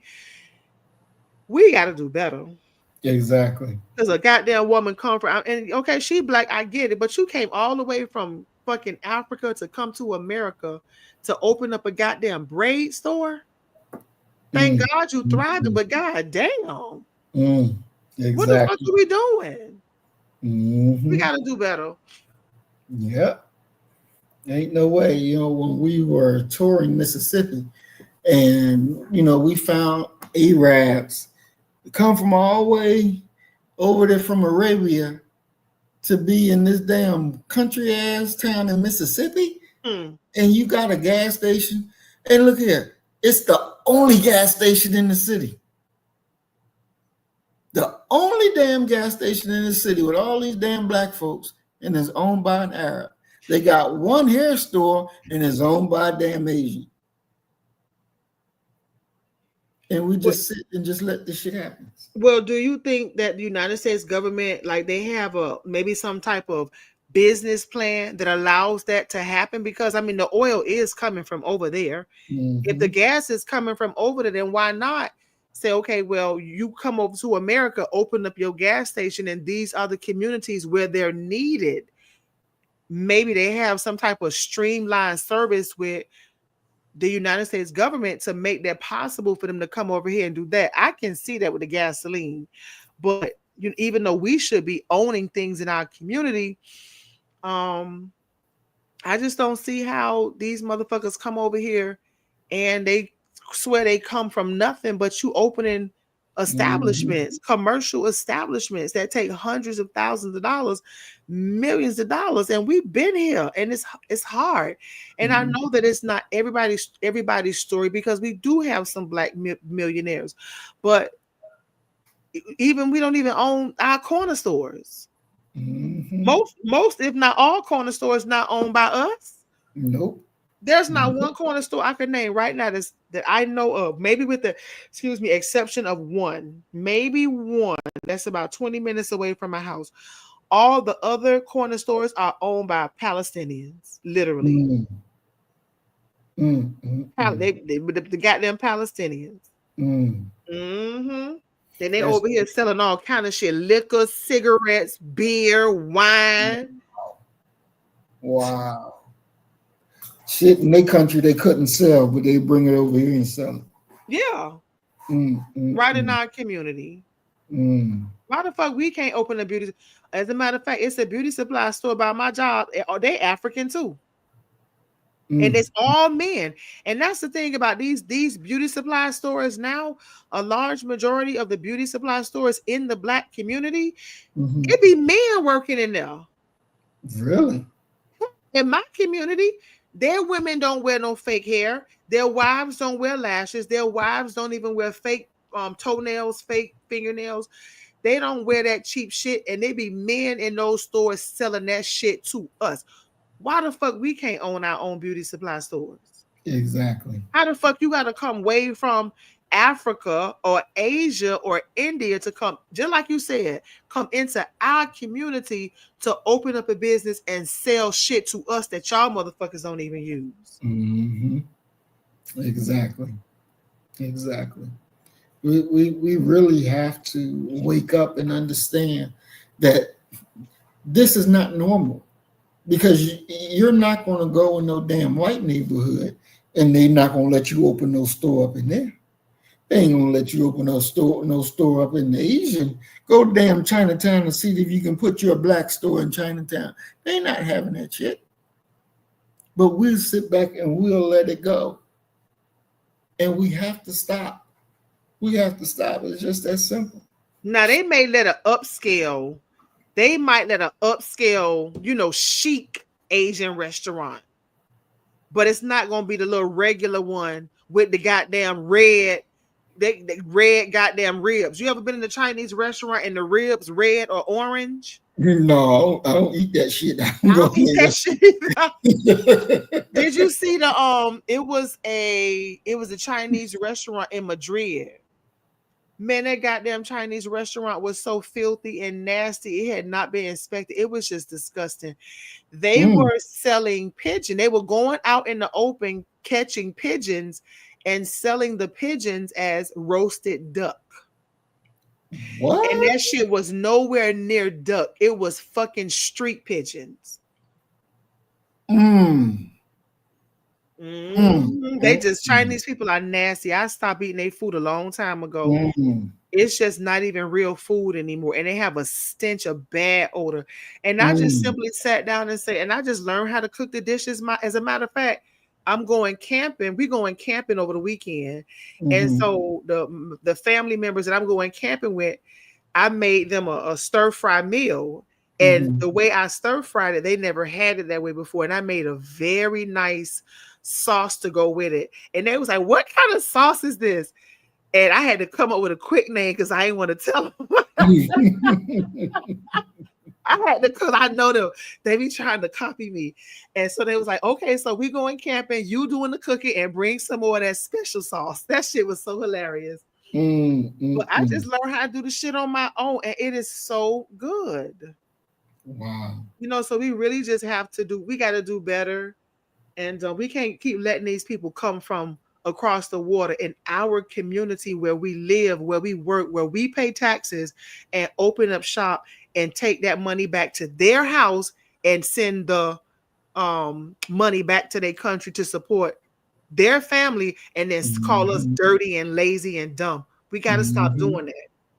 Yep. They can look like us, but the fact of the matter is they not us, and they talk shit about us, and even the black ones do too. Mm-hmm. The black ones do too. Mm-hmm. So we just really need to have our own. We have to. Gotta have our own. Mm-hmm. Yep. Ain't no way around that. Ain't no way around it. It's just not. Mm-mm. Nope. And and that is one of the prices of being free. You gotta have your own. You gotta have your own. It's just that simple. You gotta have it. Did you see that Cincinnati brawl? Was that the one that recently happened, and they're trying to charge them with murder? Yeah. Mm-hmm. I did. You know what? I saw a glimpse of it. I couldn't. I once I saw the man getting kicked in the head, I was done with that. I didn't want to Mm-hmm. watch it. What happened? So the white folks was out there calling them niggas, and they thought that they can call a whole bunch of black people niggas and walk around like it was okay. And Mm. it wasn't okay, and they got their ass whooped. The man and the woman got their ass whooped, and so now white America is up on its knees talking about that. This is a hate crime, and these niggas are out here killing all of us. And now Trump is talking about getting involved and having them with federal charges and all this. And they're saying, well, we don't even care about what was said prior to all of this. We don't care about what started all of this. We only care about looking at what was the effect. And the black girl on Fox News, where they were saying this, she was like, no, we need to know why it happened so we can at least stop it from happening again. It ain't gonna stop from happening because white folks think that they can say any goddamn thing they want anytime that they want, and they expect to get the same treatment that they got when it was 1940, 1920, and 1930. But you're not going to find that today. You're going to get your ass whooped today. You're going to get your ass whooped. It's called fighting words. And, this thing is encoded in law that if somebody throws some fighting words at you and you respond, it's natural because you knew that word will cause a reaction. It's Yeah, and natural. it's hate speech. It's natural. It's hate speech. Mm-hmm. So Yeah. wait a minute. So the white people were in. So this happened in Seattle, and it In was in a. Cincinnati. Okay. So it happened in Cincinnati, and the white Mm-hmm. people were like, where was it? Downtown. Downtown Cincinnati. Yeah. And the people were just walking about downtown, and the white people was saying, "Nigga." Yeah. Nigga this, nigga that. Because they were coming out the bar. So the white folks was all drunk and messy. Oh Lord. Yeah. And so they got that drunk and messy ass whooping that they deserved. White woman tried to jump in it and got knocked the fuck out. And news people was like, she could have been dead. They tried to kill her with that one punch. They tried to kill her. So they got two black men and one black woman, and got them locked up, and trying to charge them with attempted murder and all that. And it's like, no. Well, And let me so ask. uh-huh. Go ahead. I'm sorry. Go ahead. No, go ahead. I'm sorry. So it's like a dog whistle that has been blown now. And it's calling all white folk to get up and get angry because these niggas is coming off the leash. And then they were saying, you got all of these people watching, all of these people using their camera filming it, and only one person out of all of them people, only one person called the police. And they was like, this is a goddamn shame. And I'm like, Motherfucker, don't y'all remember when y'all would be hanging us or burning us, and all y'all motherfuckers came from everywhere around, standing, smiling, looking in joy. Posing with the bodies. Exactly, as our people get killed. But Now, you want to Maurice, complain? wait.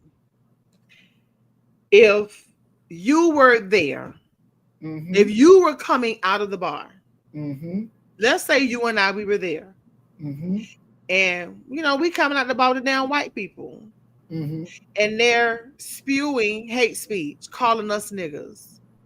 What are you going to do, or what would you do?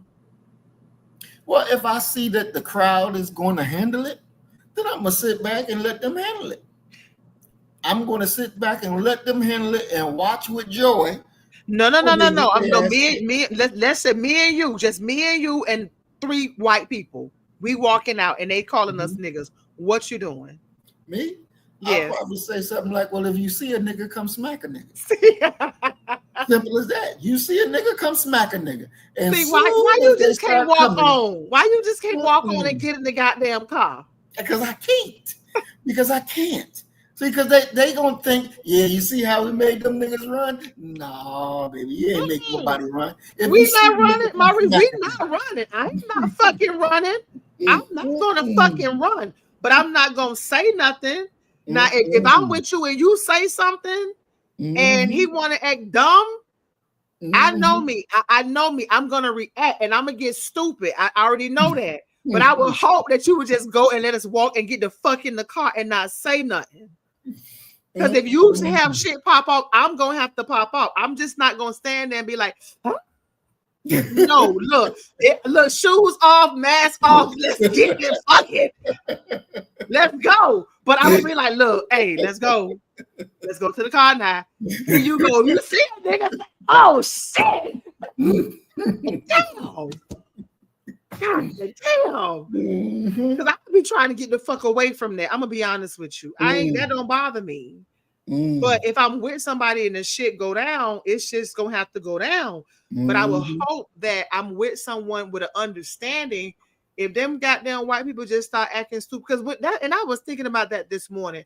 One thing about white people, when they start drinking, they get violent. I was just having this conversation with myself this morning as I was cleaning up. I said, when black people get drunk, we be two-stepping and shit. Exactly. We two-stepping. We doing dumb shit.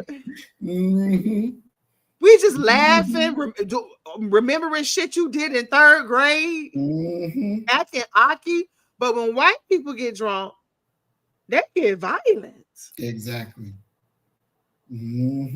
So for me, if I'm with somebody and we're gonna be in a vicinity where they're there and they're drinking, like I said, let's go.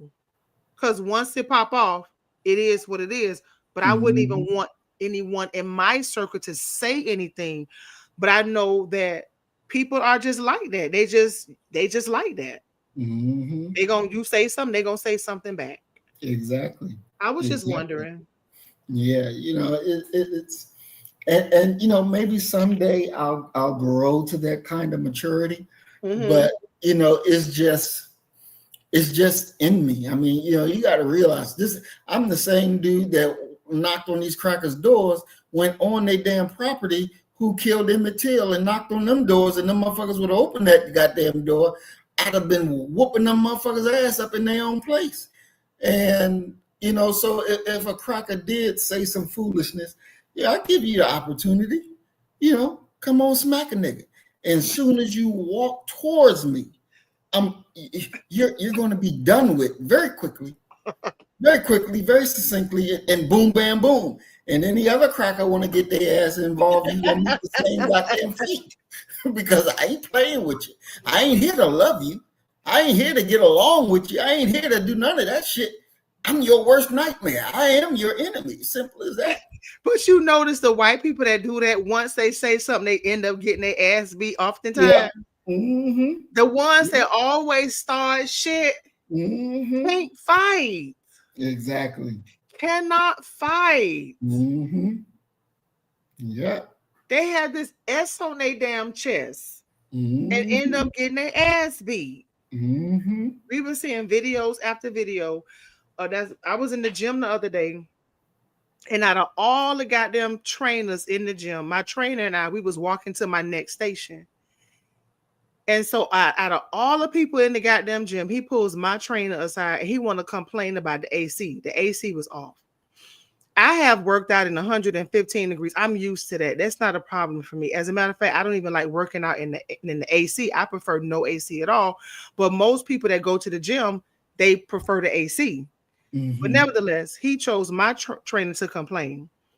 And he's a white Mm-hmm. guy. He wear like fleece. He wears a fleece hoodie. He wears a fleece jacket, fleece pants, and he's always looking around at people in the gym. At people in the gym, like he don't know what the hell they doing. Little shaggy looking white guy. Mm.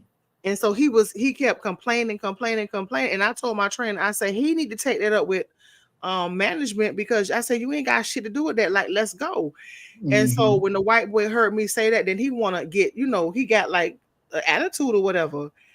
And I thought he was gonna get up and act Aki and like try to fight my trainer. And I Mm. stood between them. I'm like, like what you want to Mm. do? My trainer was Right. like, you was finna get outside. I was finna get the fuck down. Because I thought he was gonna attack you. I thought he was about to, he was gonna have to attack us. Mm-hmm. Mm-hmm. Now it's the time for Exactly. everything under the sun. Like, act right, white boy. You better act fucking Mm-hmm. right and take that shit to Mm-hmm. management.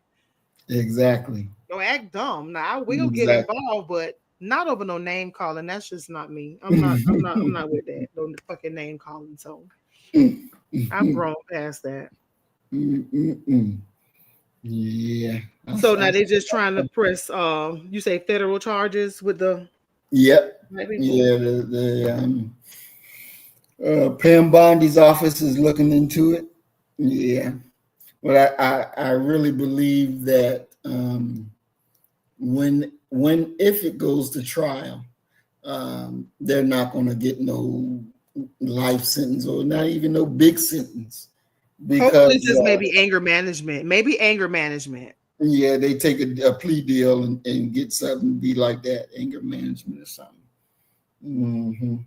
But there's no way that they're going to be doing no real jail time over that.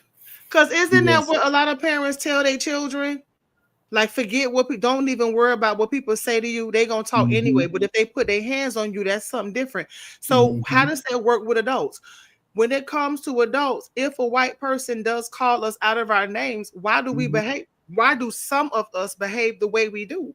They just calling us names. So what? Hmm. Now you got to deal with possibly being arrested, you being Hmm. charged, you got to show up in court, you got to pay for an attorney, you may get convicted and have to do pay a like. Is it worth it? Well, when you're looking, because I'm not looking at it as just this little incident. I'm looking at the broader effect, because white people have in their mind, in their being, that they can do to us anything that they want whenever their mind suggests it. And so by us for many years being nonviolent, being okay, well, I just ain't gonna fuck with it, da da da da, it propagates this same lie. And so they need to come face to face and get that ass whooping so that they would think twice about, do I really want to say this? Do I really want to go this route against Black people? Because this will be the only thing that separates us from, getting our asses waxed versus, having a thought. You got to remember, when before the police had this special thing about the Nation of Islam that they not coming running in no mosque, they had to get their ass whooped. Mm-hmm. And once they got tired of getting their asses whooped, they understood, well, let's develop civilized protocol and call and be nice and see what that gets us. Mm-hmm. And so this same lesson white people have to get. If you come to us with that foolishness, we gonna whoop your ass. Because what? When we whoop enough ass, everybody gonna get in line and do right. I be saying that shit around my house when I'm cleaning. Everybody gonna get in line. Mm-hmm. That's right. That's right. That's how it is. So, when they go there, then we go there. And that's why we say, well, if you see a nigga smack a nigga and they start walking towards you, now they got their violent intent. So we have to do what? We have to defend ourselves. It's just that simple. Because he came to us with violence. So we're going to meet that violence and checkmate this motherfucker, and then somebody help him up off the ground. But he going to know and understand, don't fuck with black people. Because it is that makes us safe. When these motherfuckers realize that we will go after you, we will pop off and deal with you, then they'll stop fucking with us. Because in honesty, they're not really built like that. They're used to beating and doing wrong to people who don't fight back. That's who they're used to fucking with. People who ain't gonna fight back, people who are just gonna let them do any old thing. That's the kind of black person they're looking for. But we got to be that type of black person that say, oh, okay, you want some of that? I'll be your huckleberry. I'm about to fuck you up. Now make a step. Make a step, and I guarantee you're gonna regret it. And that's just how we have to be, because that's the only language they understand. That's it. This is how we secure our people.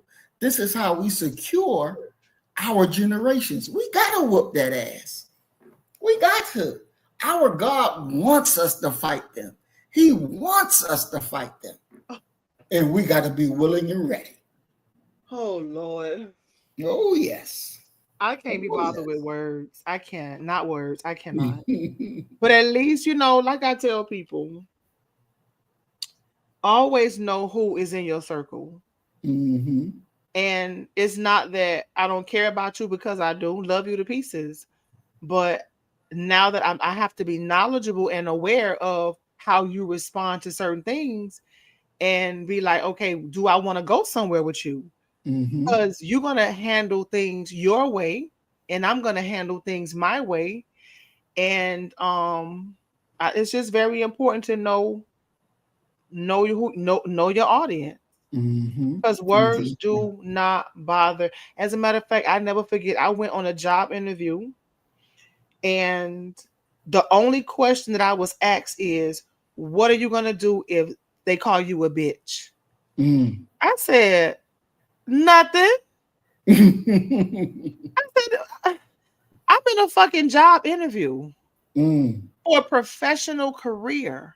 And the only question they asked me, what are you gonna do if they call you a bitch? And I was like, and I looked at the lady and I was like, nothing. I've been called worse than that. Like that shit don't bother me. And she called me back and said I was hired. She couldn't believe my reaction, but I couldn't believe that she asked me that question. Like, you think you're gonna get a reaction out of me because you called me a bitch? As a matter of fact, a white person, they're gonna be shocked. They will be shocked to learn you called me a nigga and you get no reaction. Now, don't get up in my face and my fucking space where I could feel the breath from your fucking mouth. Do that shit from across the room, but you come up in my fucking space and you do that shit. Oh my God. No, I'm not gonna let that happen. But you across the room, or you walking in or out of some place and you call me a nigga, you're not getting a reaction out of me. You're just not gonna do it. It's just not gonna work. I'm not built like that. And I think that, and I hear what you're saying, but I would not want my children to react that way. I will be disappointed with them, because I have higher expectations, and I know who I am and they know who they are. And I just can't let nobody move me with words, because they're saying it looking for a reaction. You ain't that fucking smart to get one out of me. I'm the intelligent one. You the fucking caveman. You're the fucking dog, not me. So you won't get that out of me. And I know that's going to shock the fuck out of them. But don't violate my space. Don't do that. And that's good, because we need some black people to take the high road. I'm just not that one. I'm just not that one. And we have to be able to operate. It's just that simple. We have to be able to operate. See, I don't believe in, and Michelle Obama said, when they go low, we go high. Fuck that. You go low, damn it, I'm going low. I'm gonna meet you where you are, and I'm gonna destroy you on that battlefield. Oh Lord, Maurice. That's how I think, because I my got you. whole thing is we have to destroy them on every battlefield, because these bastards, they set up and think about our destruction and plan our destruction every day. They got systems in place that go out to make sure that we are destroyed. Mm-hmm. And so understanding that and knowing that and understanding their nature of who they are and how they operate and how they think, I don't have peace for them. Mm-hmm. I don't have peace for them. Only thing I have for them is death, because that's what they want for me. That's what they want for us. Mm-hmm. So we have to be able to meet them on that road. So it would be beneficial for them to be nice and deal with you, because if not, then they got to deal with me. And there's not going to be no niceties there. There's not going to be any ignoring shit, because when I show up, it's wartime, and we're going to be about that business. This is what us as a people all over this country, all over this world, need to understand about our enemies.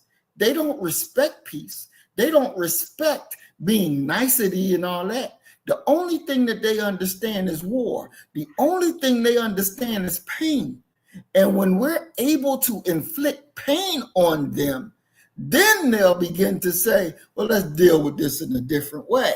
Let's not kill their children, because these motherfuckers going to show up at our house. They're going to show up at our church, and they're going to drag us the fuck out. So let's not do these things, because it's going to come back on us. As long as they do these evils to us and nothing comes back on them, it emboldens them to do it more and more and more. So that makes us as a community less safe. That makes us as a community, as a people, even though worldwide we outnumber them, but it makes us unsafe. If we all had that same mindset of, you do this to little old Timmy over there, everywhere we see you, we're going to deal with you. Everywhere we see you, we're going to deal with you. Because it is through that one mindset that they can understand, and we understand there's a price to pay when you harm Black life. You can't make a Black life, you damn sure can't take a Black life. And if you do, you're going to meet what you set out there to get. We're going to give it to you with joy. We're going to give it to you with love. We're going to give it to you and thanking our God for using us to bring you to your destruction. We're going to give you everything that you have earned. Yes, this stance, it is a hard stance, but it is the stance that wins. It is the stance that they recognize, and it is the stance that they fear. This is what they fear. This is what they fear. And this is why in COINTELPRO, they wrote that this Black Messiah who will unite the Black people and push them to action, to make them get up from being lazy, to make them get up from being fearful, shake the dust off, and be men and women and produce the right action that's going to set us free. This is why they said the Black revolution that's going to happen in America is more important, more stronger than the American revolution. This is what white folks have said. Why is our revolution more important than even the American revolution? Because our revolution, once it's seen and done, it ain't even got to be won, but once it's seen and done, it's going to reverberate everywhere around the globe. It's going to reverberate. And that puts white people, that puts these Europeans in fear for their lives. That all of a sudden, their blackies that they had around them pop up and say, they did this in America. Well, I'm going to do the same damn thing. Because they know, history tells them, we had a Black Panther Party in America, they had a Black Panther Party in Europe. You have a Million Man March in America, you have a Million Man March over here in Europe. Whatever happens in America is reverberated all over the globe. All over the globe. You got hip hop in America, all over the globe. People who don't even like black people acting like they black people. Why? Because they see and they understand. And white people do not want our people all over the globe to see and understand. They don't even give a damn. They don't even want the Koreans to be able to see and understand, because the enemy has been an enemy to all. And if we rose up to start killing here, what do you think they're going to do in Japan? They're going to say, God damn it, we're going to kill these bastards, because these the same bastards that dropped 2 atomic bombs on us. These the same bastards, and they're going to go right out there to the military installations and take it over and start killing soldiers over there, killing Americans that they find over there. The feeling that the Japanese have for the hatred of America is there. Oh, it's there. Some of them cover it better than others, but it's still there. And at the right moment, it will ignite. It will ignite instead of fire. Trust and believe, no matter where it is, when it ignites, even the places that people thought would never rise, would never ignite and come after white people, they be dead in their sleep. Because the understanding of what the enemy has done to us all, everybody can feel it. And when they begin to see that they're falling, everybody gonna jump in and start taking a piece of that ass. I mean, think about it. George Bush, when he went to Iraq, the little Iraqi got up and threw 2 shoes at his cracker ass. Yeah. Threw 2 shoes at him. Unheard of an American president being disrespected in such a manner. And taking so long for Secret Service and the rest of the security to actually get to the individual who threw 2 shoes. He got off 2 shoes before he was even tackled. It's a sign of what's to come. We're living it. It's coming. We're going to experience. And what we got to understand is, no matter how much we don't want to pay the price for being how we should be, we're going to pay it one way or another, because that day is coming. And because that day is coming and we were chosen, listen to me now, we were chosen to be born when we were born to go through this time. We were chosen for this time. We were a part of our God's plan to be for this time. Why? Because if we were born any earlier, we'd have been dead.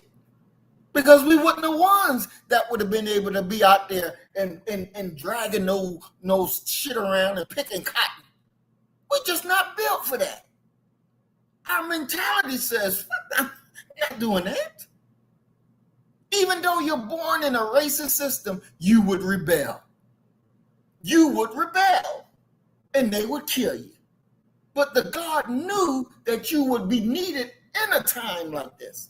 And this is why you were born. This is why you're getting the proper education. You're getting the proper information. And you can't deny it. That is not true. But we're all going to go through that fire. It don't matter. We're all going to go through it. But that fire is a liberating fire because it burns the fear off of us. You already don't have a mindset of fear. Already. It's going to burn the rest of that right on off, because you're born with a purpose. And your purpose is not to sit back and accept crap from your enemy. Your purpose is to defeat the enemy. To defeat the enemy on each and every battlefield that we find them. Because trust and believe, there will be no hiding. There's no hiding space. They're not, even though they're trying to go to Mars and all of this other place to get away, it's not going to work. The shit is going to continue to blow up. You're not going to escape what's planned for you. You're just not.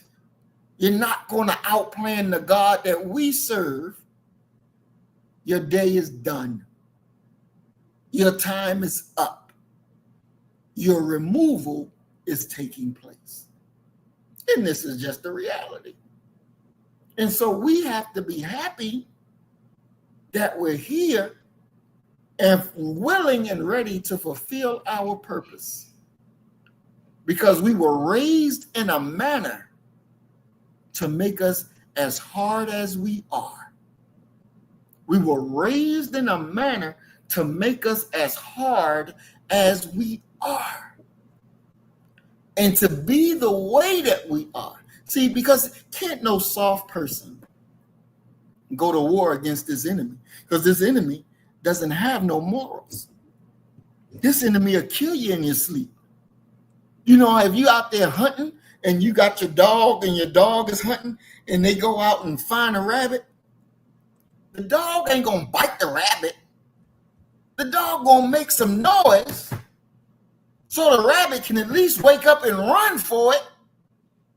But the enemy ain't like that. What did the enemy do to our brothers? Put sleeping pills in the drink so that he can be making sure that he sleeps, so he can't even pick up his weapon to fire back. See, a dog has more decency than the goddamn enemy. The dog has more fairness than this goddamn enemy. This enemy make sure that you sleep so he can kill you. He ain't gonna fight you, even Steven, because he's afraid. So it has to be people that say, okay, yeah, I'll meet you there. I'll meet you there. I know what kind of tricks and shit you do. I'll meet you there.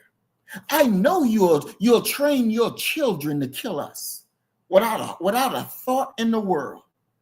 But you got the wrong type of black people that run up and that child pull out that gun and you, oh, little Tommy, don't shoot me. Put your gun down, little Tommy. It's going to be okay. Boom, little Tommy will blow your ass away and keep walking over you and eating their burger because they were trained to kill you. Now, see us, little Tommy pull out that gun, that'd be a dead little Tommy. And we keep on moving because little Tommy got what little Tommy earned. We got to be able and ready to meet them on that battlefield because this is what we were born for. This is why we were born in this time. We are a special people. And I'm speaking not of all black people are special, but we are a special people who have this knowledge and are able to carry the weight of this knowledge and willing to carry it out. We are a special people. We are a special people. This is why I was saying with Robert Williams that you can't let your militants go and mingle and walk with the damn nonviolent people and get their ass whooped because you can get them hurt. No, you don't do that. You keep them because they battle ready. They battle ready. They battle hard. So they come in when it's time to do what we got to do. Everything is strategic and everything is done for a reason. Ain't nothing done just by happenstance. Nothing. Nothing is done by happenstance. Even with this latest beat up in Cincinnati, and that is taking off, and all white folks is coming up. Why? Because this little thing that happened with our brother who got beat up and taken to jail, because that thing is spreading, and even a lot of white folks that you wouldn't even thought about is coming out and saying these fucking police is a goddamn problem. These are fucking problem. And so when I do on these little videos and write my comments about these motherfucking police is going to start an American revolution all over again, and you see white folks, yep, because the shit is all lining up. So America has to be able to break that shit. And so what they do, they flash it out. Look at here. Y'all talking about this nigga that got arrested wrongly and got beat up. But look at what these niggas do to y'all. Look at what these niggas do to y'all. To control the thinking and put it right back where they want it to be. Why? Because too many white people is finding the end of that police brutality stick. That it was okay when they was just fucking up black people, but now it's fucking up y'all too, and in some instance in a worse way. Then what? Now you're saying we gotta move their attention and put it back on these niggas in the negative way. And this is what we're seeing happening. This is why Cincinnati is blowing up all over now. Because they want to move not only our people attention, but move everybody attention away from the little brother who got done wrong to over here to say, see, this is what you're really dealing with. So you really want to come against the police? The only people that's out there willing to help you against these niggas? Because one of the people was like, well, where was the damn police? This is downtown, and you mean to tell me there's no police down here?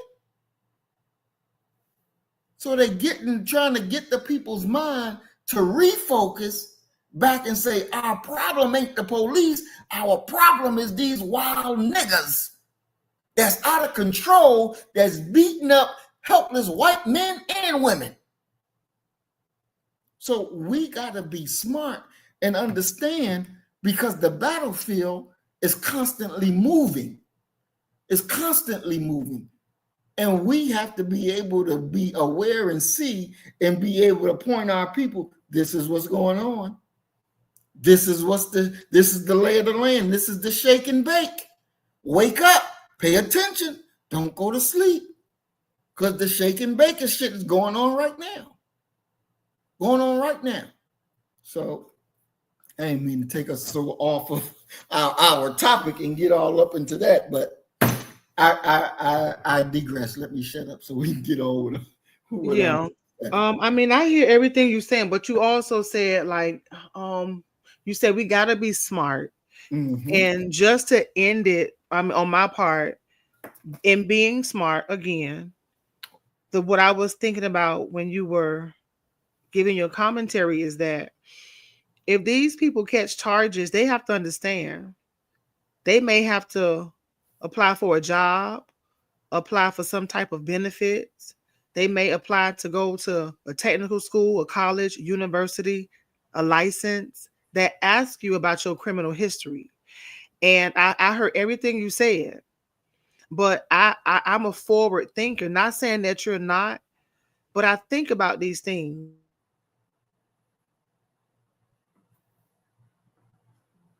If somebody called me a nigga, I have too much to lose. I don't have criminal history and I don't want one because somebody called me a nigga. I got too much to lose. And I wish that our people would think about that when they're out in public dealing with these beasts. We should have the expectation that they are going to say these things because that's just in their nature. But when you're going to fill out an application to a college, a university, a job, or to get some type of license, are you willing to sit back and say, when they ask you, do you have a criminal record? Are you willing to sit back and check the yes box and possibly not get the job? Because that may be, a part of that individual's future who can't just walk away and let it go. And maybe, If some people cannot let it go, they have to understand that they may have to carve a new employment path. It's just a lot that comes behind that I'm not willing to deal with it 5, 10, 15 years down the road. When I'm trying to get something, I'm being reminded of an incident where somebody called me a nigga, and now I'm having to deal with a motherfucker telling me I can't get this, I can't have that, I can't go here, I can't go there. That's just not. That ain't. I'm not built like that. And I'm not built like that. and that's understandable.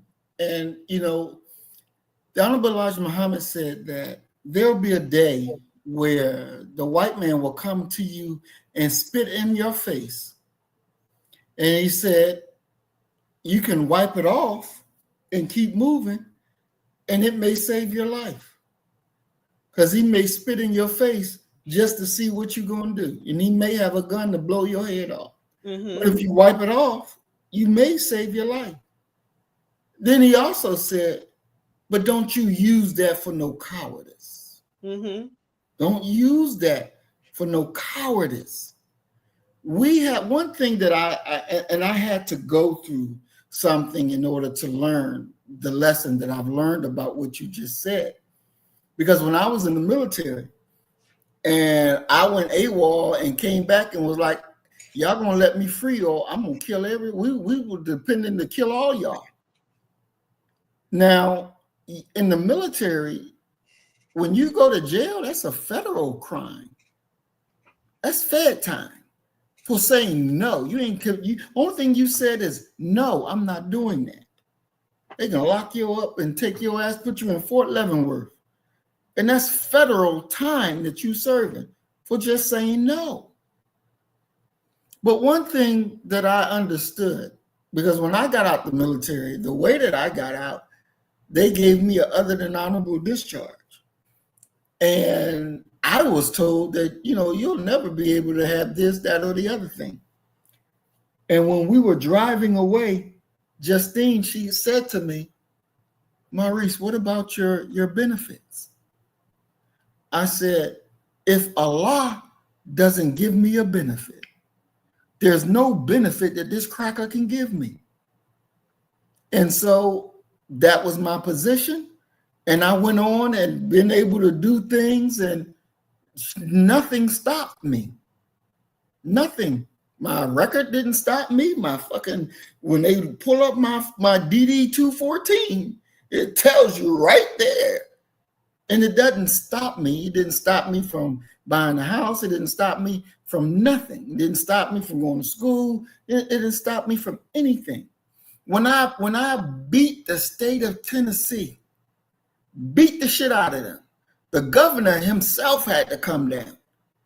Now, when the organization that I was working with fired me, I just knew I'd be able to go get a job anywhere. But I couldn't. I couldn't go get a job. I was applying, but because they all knew who I was, it was like, nope, nope, nope, nope, nope, nope. You're too qualified. You're overqualified. Nope, nope, nope, nope.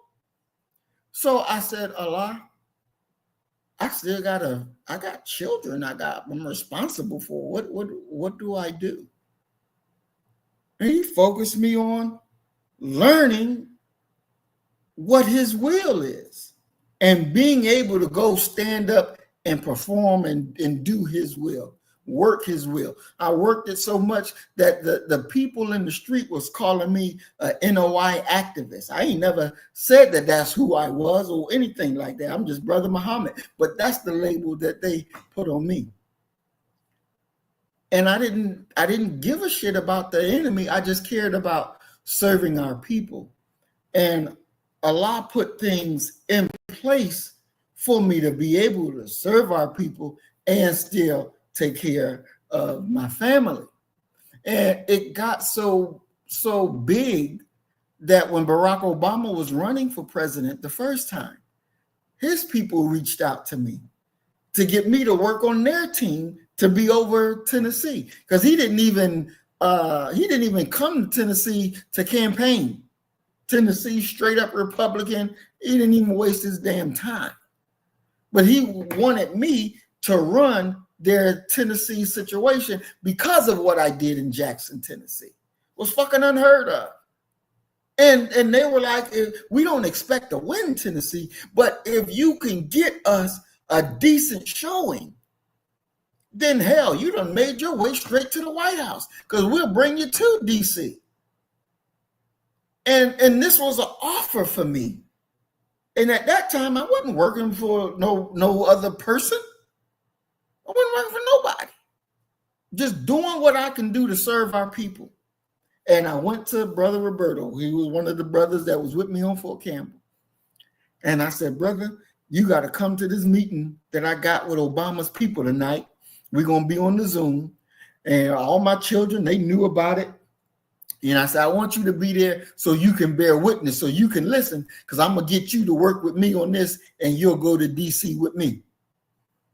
He said, brother, let me ask you a question. He said, do you believe that President Obama, if he becomes president, is going to save our people? Do you believe that this is the move that our people would need to do for the betterment of their salvation? And I said, no, I don't believe that. He said, why would you lead our people down that way if you don't believe that? If God has given you, blessing you with some leadway, why would you take a route that you don't even believe in and lead our people there? I was convicted by what the brother said, and I said, you're right.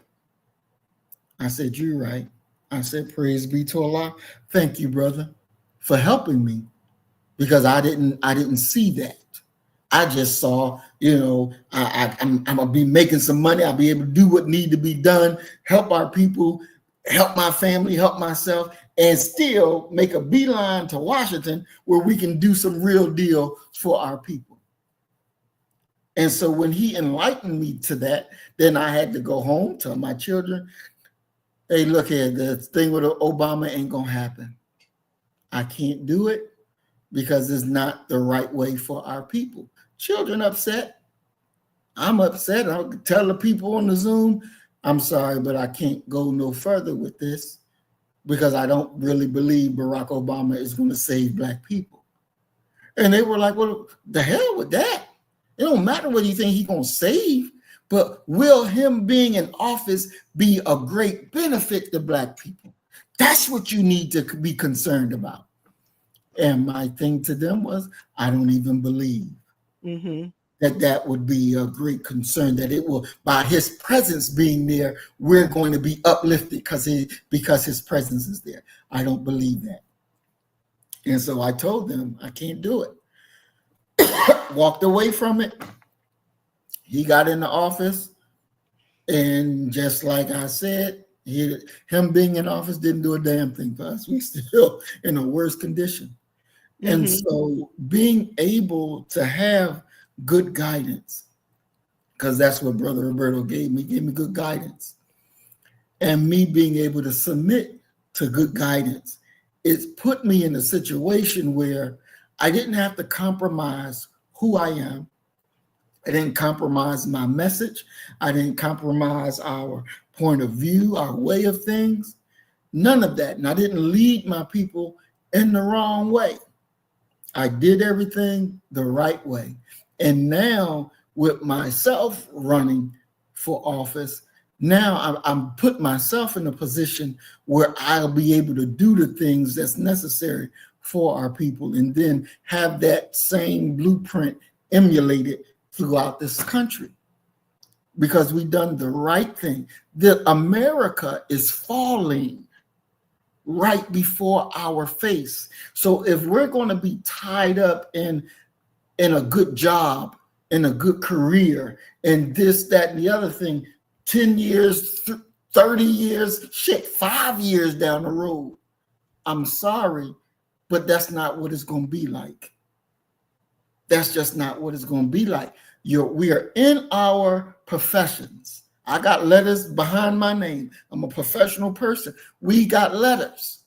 We're professional people. But we have to know and understand we're living in the fall of America, and we can see it from before our face. So we cannot put all of our our bowls in the basket of the enemy.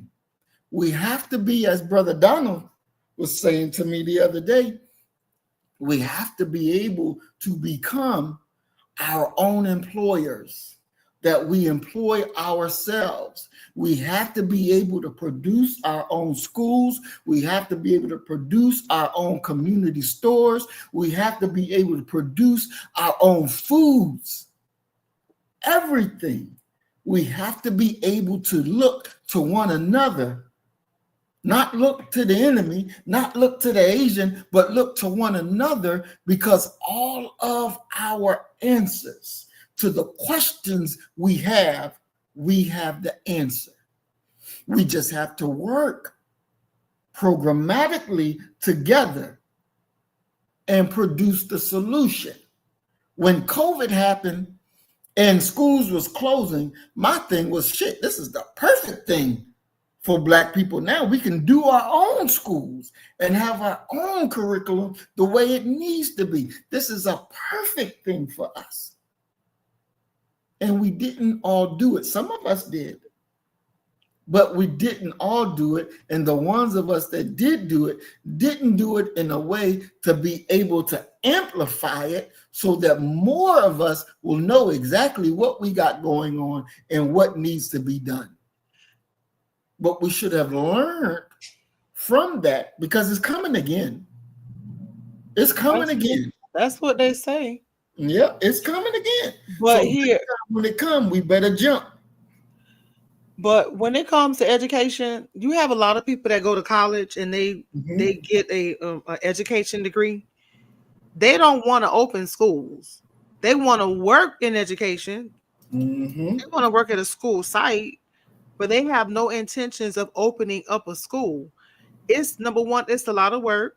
And number two, it's not very profitable. Mm-hmm. Being a professional educator, you at the low end of the financial totem pole. You just barely scraping by. And so Mm-hmm. even with charter schools, if we were to open up our own charter schools, there's a charter school in my neighborhood. And as a matter of fact, it's not a charter, it's a private school. And they always in debt because the parents pay when they get ready. Mm. And they don't even shut down. I don't even know how the people are still able to stay open this long. But we have a lot of problems when it comes to education because people just don't understand how valuable education is. Mm-hmm. So it's a lot of dynamics that go along with that. And Mm-hmm. oftentimes when we do get our own, these private schools and a lot of these private schools, their teachers are not even certified. In charter schools, there are a lot of teachers I know in charter schools, they're not certified, they have no degree, and they get paid $35,000-$40,000 less in some cases than public school teachers. When COVID struck and these schools shut down, Mm-hmm. parents literally, a lot of those children were not going to virtual school. Our students came back, and this is when I say our students, I'm talking about from a national perspective. From what I was reading, those children came back extremely below grade level, and it took time and a lot of hard work to get the students back to where they needed to be. And a lot of school districts had to put money into intervention, before school, after school tutoring. They literally had to put in hundreds of thousands of dollars in summer school because the children were not coming to class. They were not paying attention. They were just not present. And when it was time for the students to come back, they were physically there, but their mind was somewhere else. So we talk a lot about education, but the bottom line is the large majority of our people, we don't put a value on education. We just don't. It's just really not important. It's not as important as football or basketball or what's going on Facebook, Twitter, Instagram, and YouTube. Education is just not a top priority. So it's going to be, it's not impossible for us to open schools because a lot of our people do have them, but it's a lot behind the table that goes into that a lot of people don't understand. It's a lot of people who say I would be a great professional educator, open up a school, but I'm like, hell no, I ain't doing that shit. Mm-hmm. I ain't trying. Look, no, I'm not running behind y'all to pay me. I'm not dealing with y'all badass kids. Like, mm-mm. It's a lot. So we really got to get our shit together. It's hard. It's easier said than done when it comes to opening up a school. And then you want it to be accredited. Like a lot of people don't know the work that goes behind accreditation. Even Dr. Umar Johnson said when even though he's not going to open a school, he said that when he does open his school, it's not going to be accredited. So why would anybody want to go to your school if it's not accredited? Mm. And I didn't know his school wasn't going to be accredited. He said that it's not going to Mm. be accredited. If the school was going to be accredited, he should have been working on that from day one. And Lord knows he got a whole nation full of black people that would have sat down to help him do it. Mm. Mm. Mm. Wow. It's possible. It's just doing the work, literally doing. It's not. It's a lot of work. It's a lot of work. Even years ago, I was going to start this program for reading and math in the summer and branch off like through the year for black kids. And I went to quite a few black people and I was asking them did they want to be a part of it because I don't like to do stuff by myself. And just to make a long story short, I had the business plan, I had the curriculum, I had the field trips, I had everything for like a whole year of what we would do from the beginning of the year to the end of the year. It was going to be a ceremony with parents and dinners and awards and field trips and reading and math tutoring. Like I was excited about it. And I went to people who are in education and asked them would they like to be a part of it. And they said no. As a Mm. matter of fact, that's a lie. They said if you do the paperwork, then I'm in. And I'm like, but why would I want to do all the paperwork by myself? So I just kept working on my vision until I found somebody. And I did find somebody in education who said yes, they would be interested, but they took my idea and took it to their educational institution, literally. They What? literally took my idea. Yep.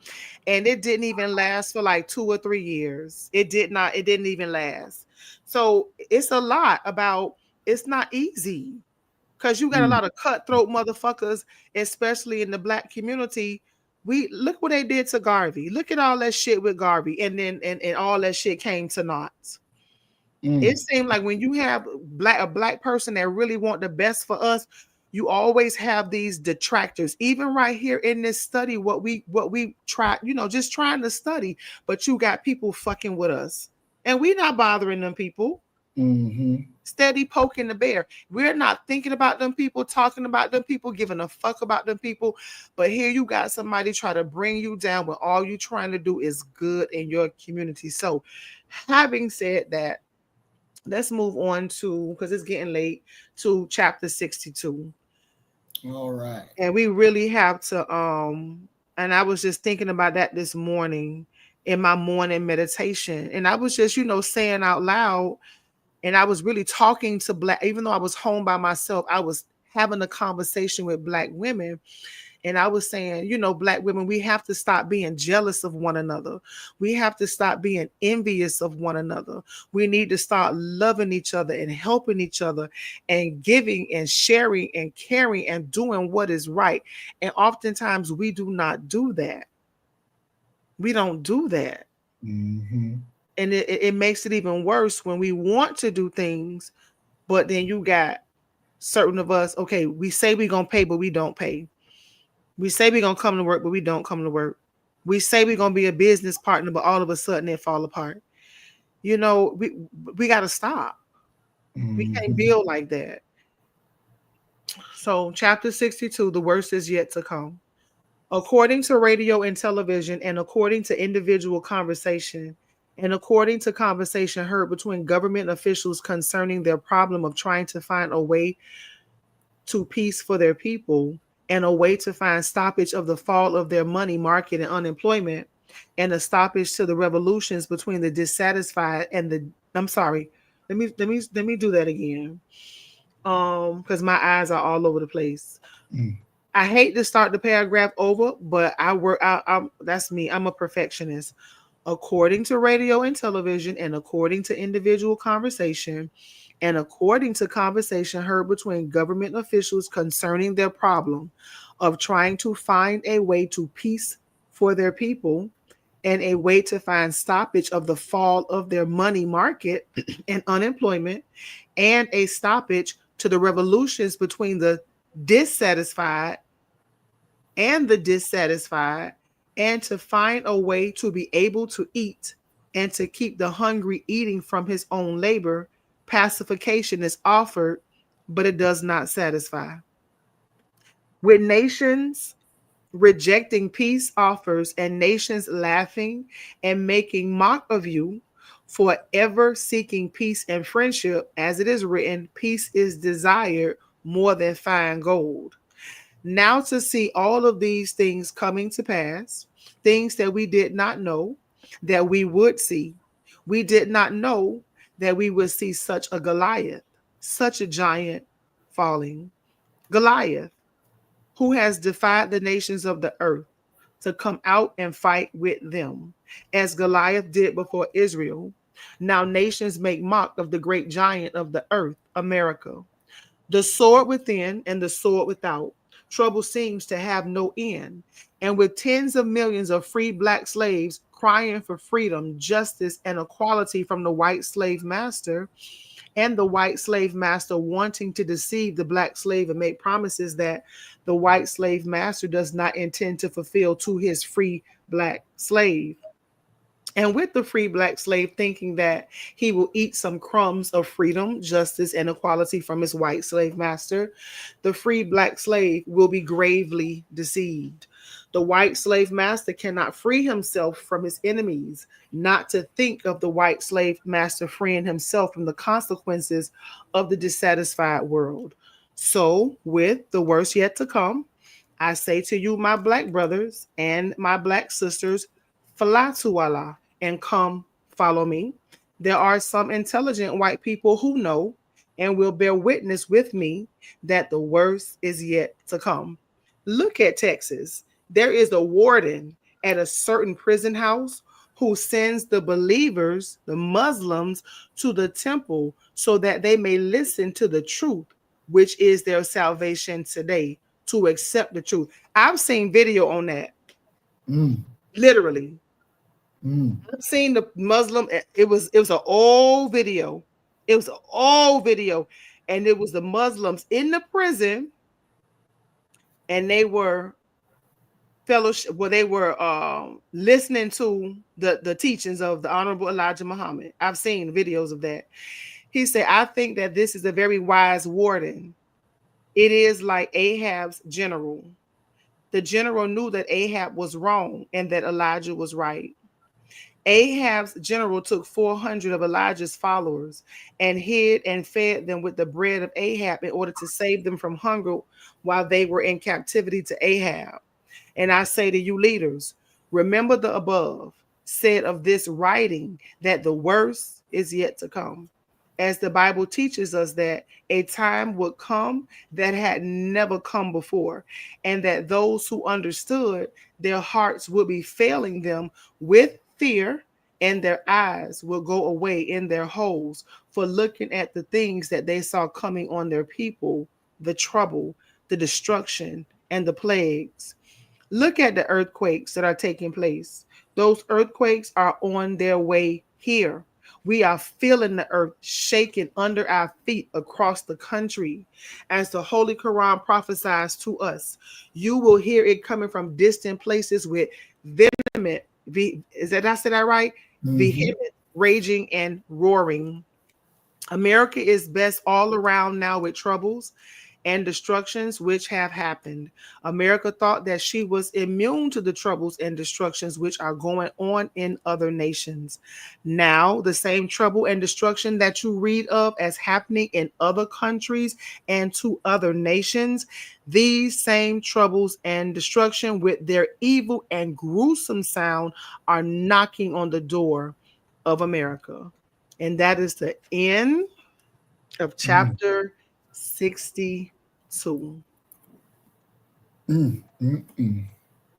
Wow. Wow. One thing that I can say is that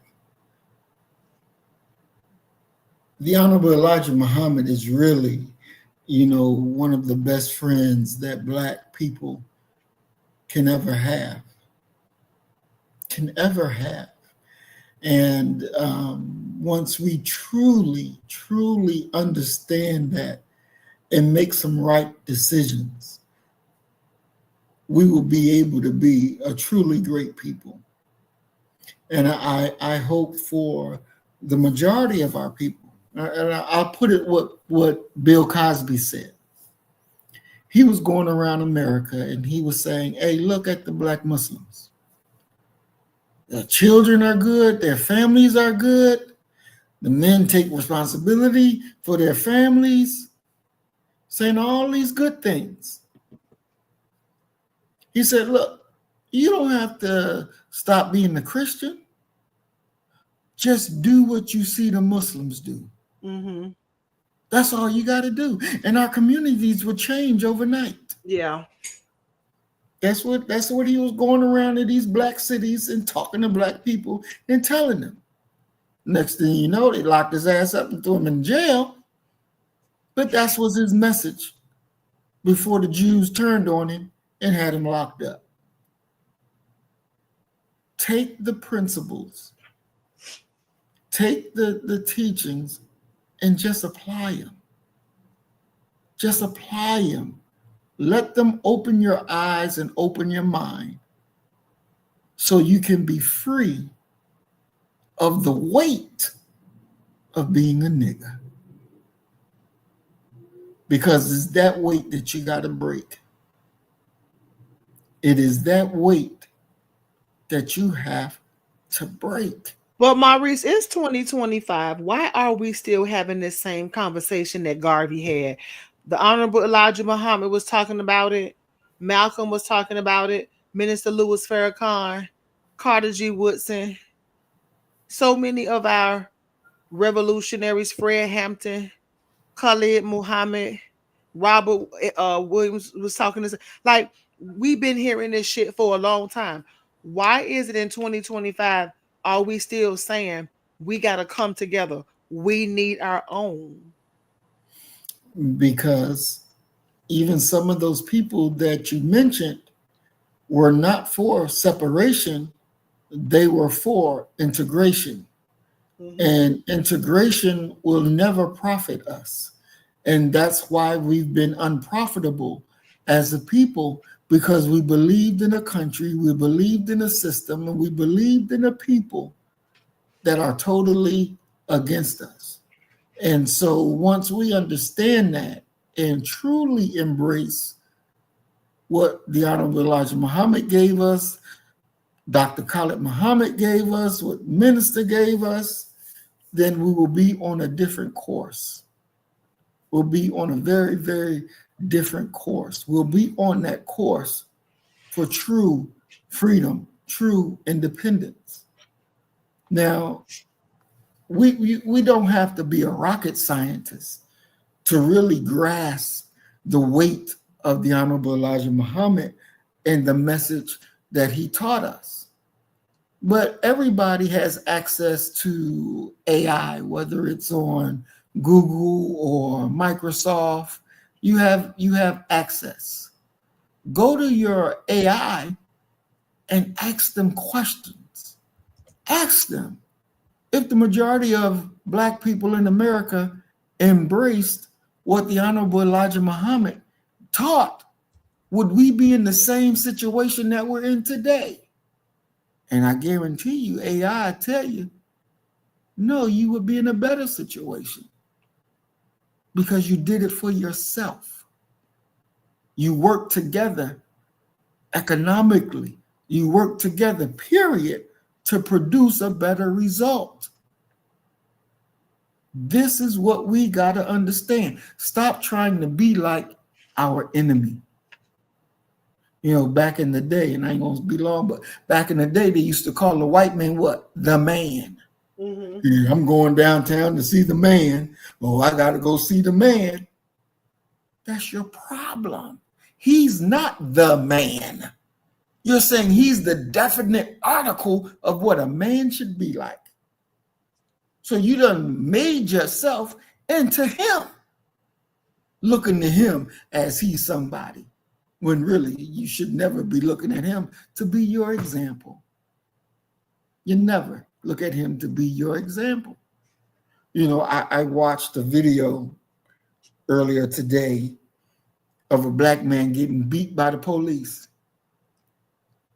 Not beat by the police, but he was driving his truck, and the black people was trying to tell the white man, stop, because you about to drive into the sinkhole. And the white man wasn't paying attention and drove into the sinkhole. And so the language, listen to the language of the black man that was talking to the white man. Hey, boss, I was trying to tell you, boss, that there's a hole down there, boss, that you to stop, but you wouldn't listen. And the white man said, look at, don't think hard of me about what I'm about to say, but I don't listen to niggas. God damn. Yeah, that's what he said. I don't listen to niggas. And he was like, but boss, man, I was just trying to tell you, boss, about the hole. And you didn't listen to me, boss. Now look at your truck.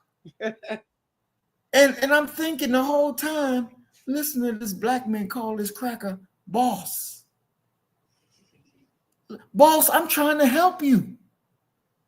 No, let the cracker run into the goddamn hole. Fuck him.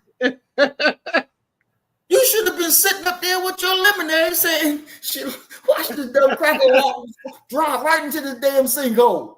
And having a good time. Just watching it. Yeah. But you out there trying to save the cracker, and the cracker tell you, hey, no, think hard, but I don't listen to y'all niggas anyway. So you just got smacked trying to, quote unquote, do good to a devil who don't even mean you good. You was just reading about Lazarus and how the rich man would say, hey, go let Lazarus go tell my brothers so they don't have to go this way and fall into this hell. Yeah. And Lazarus out there trying to tell him, hey, slow down, boss. You're going to go in the hole. You're going to go into hell. And Lazarus' brother said, nigga, I don't think about what you're telling me. Leave me alone. They're going to go to hell anyway. Let them go. Let them go. Accept your own and be yourself. Accept your own and be yourself. And yourself is not a nigga. That's what the white man made. Sisters, stop chasing niggas because you're not going to get a God.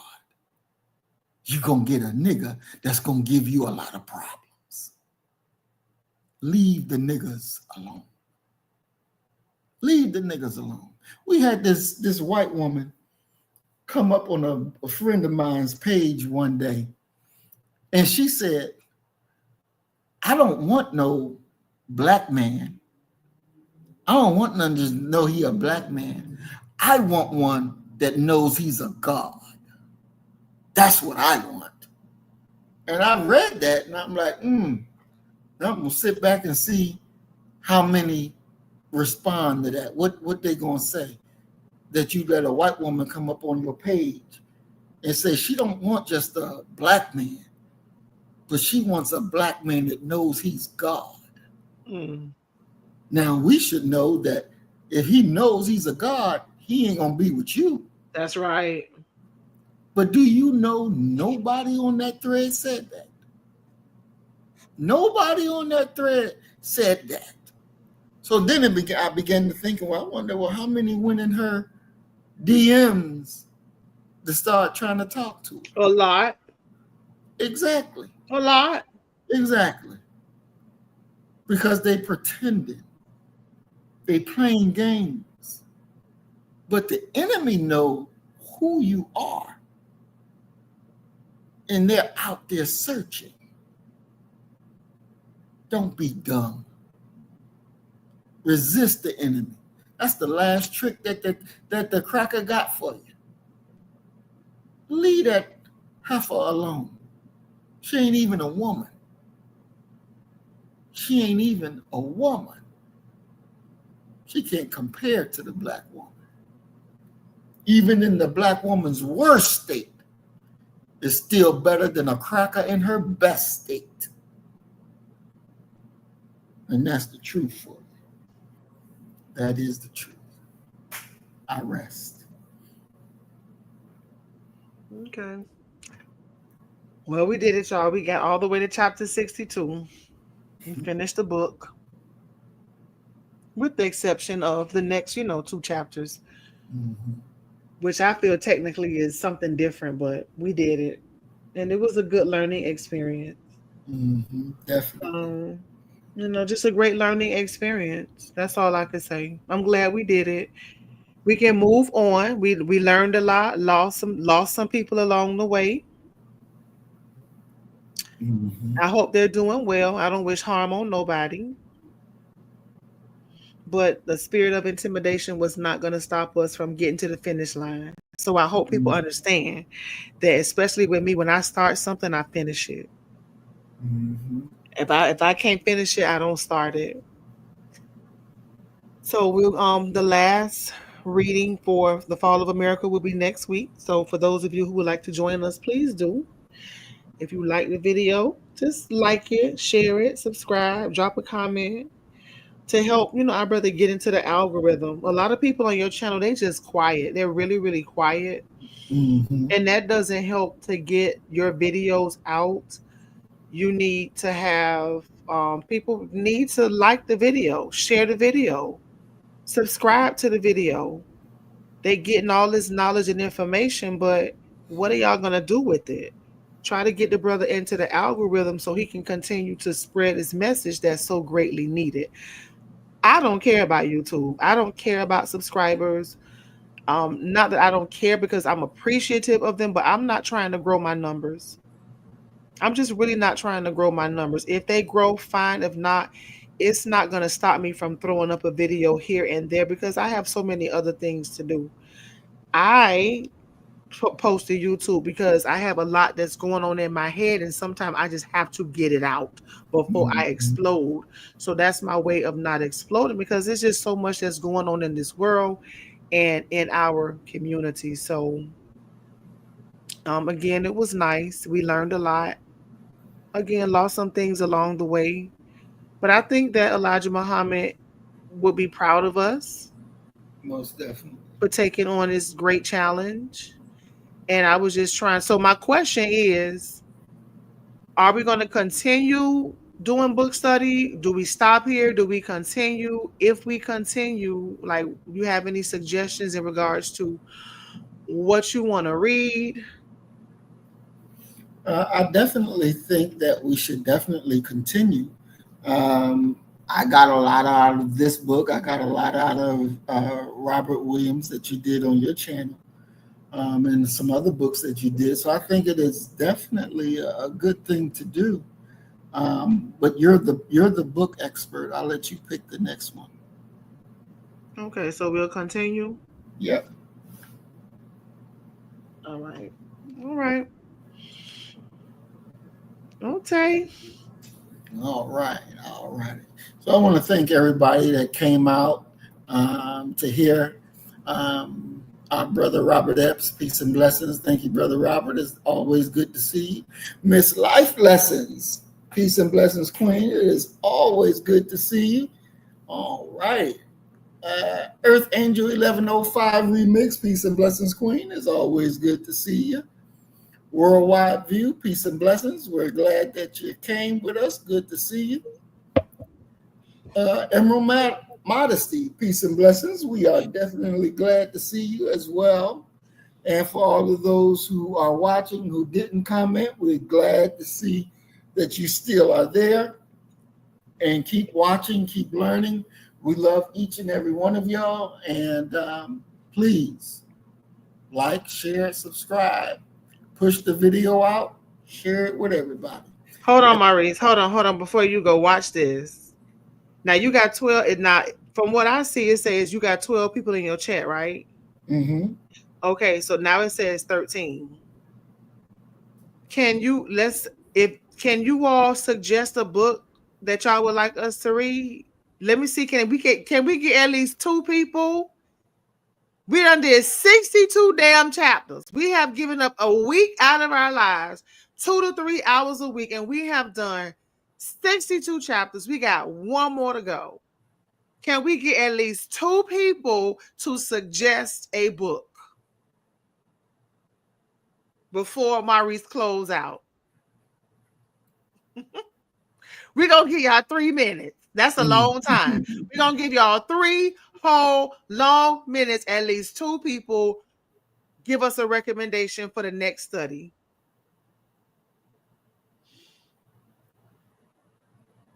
Yeah, it's like pulling teeth. Did you have any books in mind, Maurice?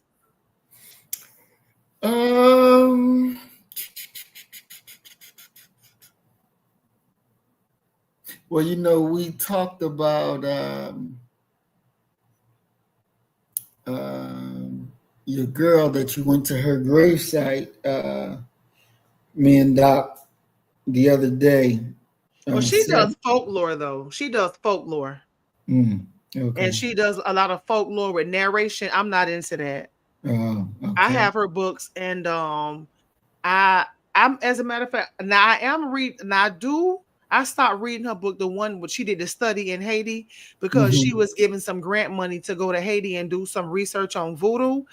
But it's not really something that's not really in-depth reading. It's not, she don't really do it for me. I appreciate her work, but it's not something that I would want to do in the study, because it's nothing really to study.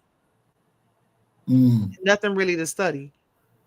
Okay. Yeah, Zora Neale Hurston. Mm-hmm. Yeah, her. Yeah, I got pretty much all her books. Let's see.